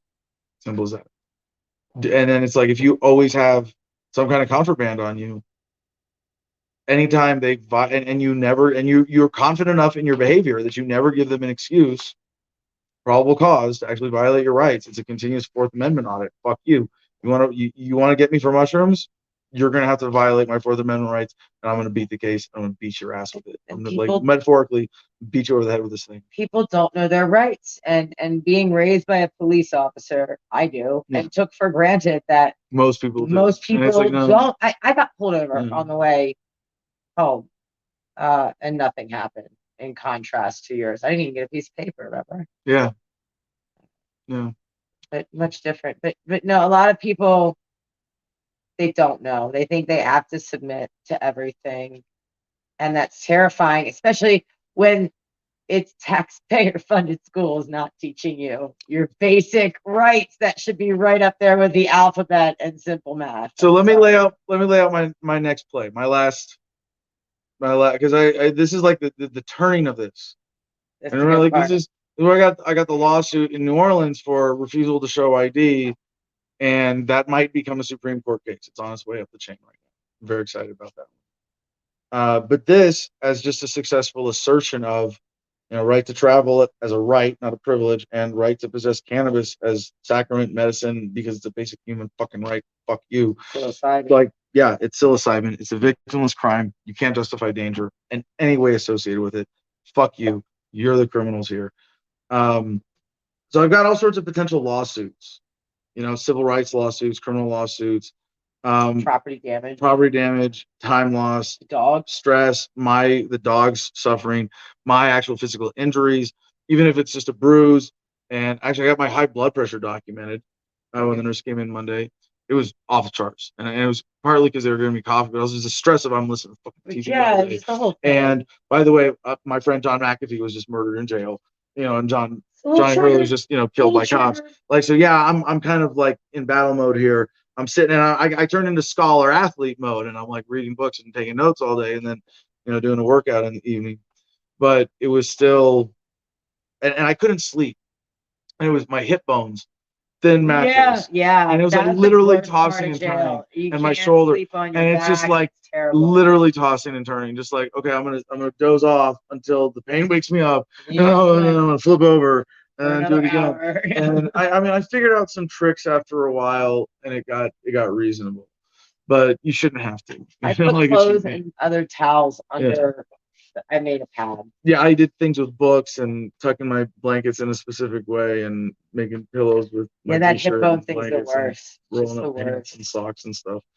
Yeah, and it's if they really mean what they say, that like we're isolating you because you're a danger, but our intent is to correct you and empower you to come out corrected or enabled or educated. Fuck you. Like, yeah, this is counterproductive. No.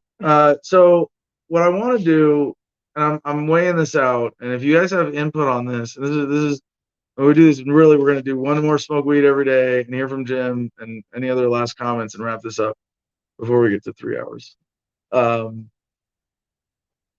I want to write a letter like to the county and say, I promise that if you give me $1,200, cover the actual vehicle damages, right?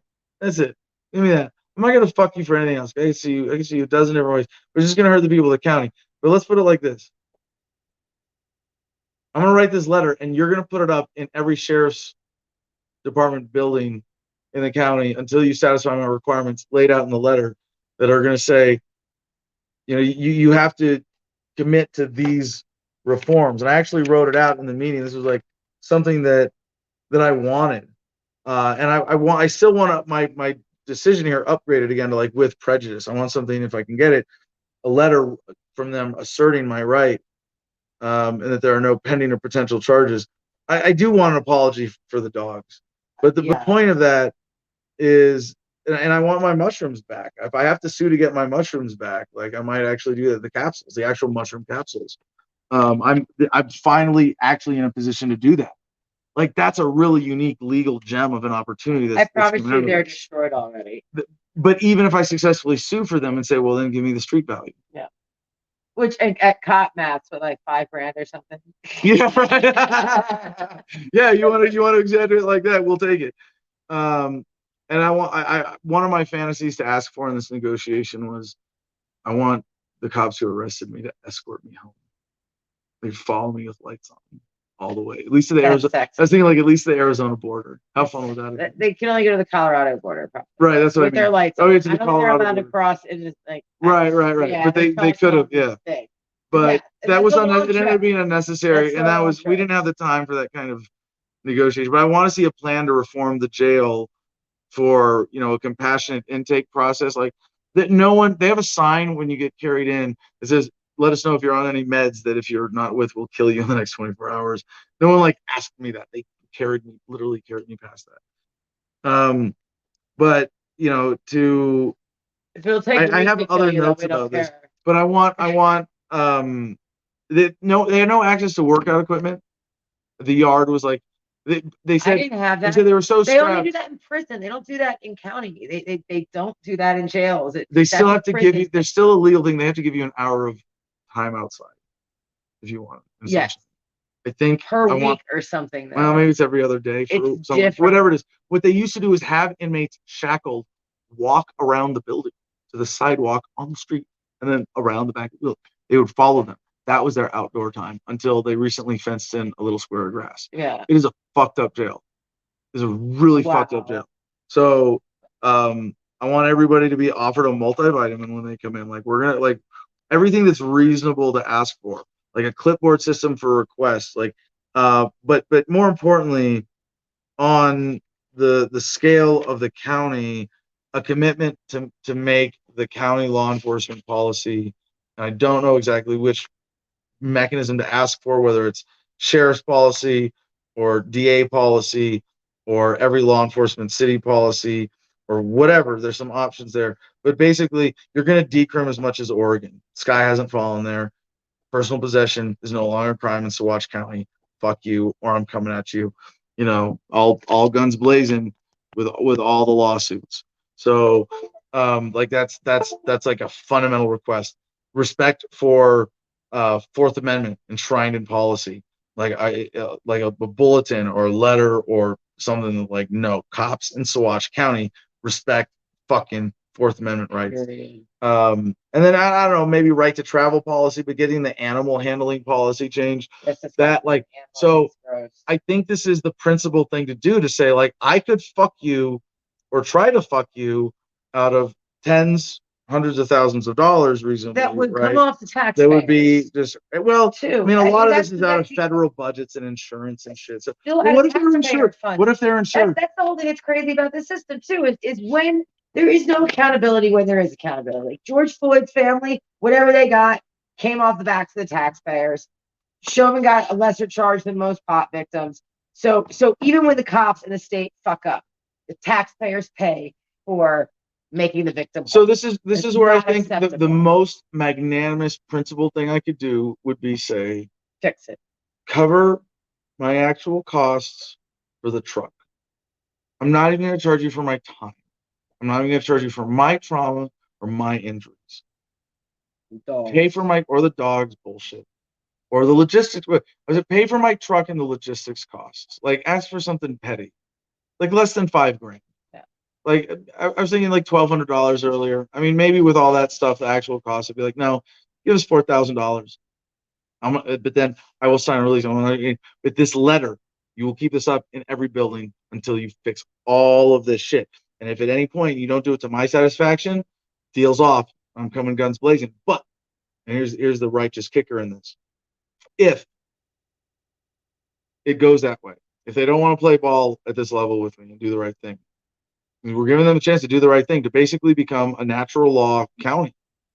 And they should like be, a especially with the county. placement and how beautiful it is. Like, there is no excuse for this county not to already be there. And if the people of the county disagree with the reforms that I propose, then I would say, okay, I'll take that off the list. But I don't. These are all very popular, simple, practical things where government is just behind the will of the people. Yeah, that's like rotten egg dog farts. That is not right. Well, the dogs have been through a lot.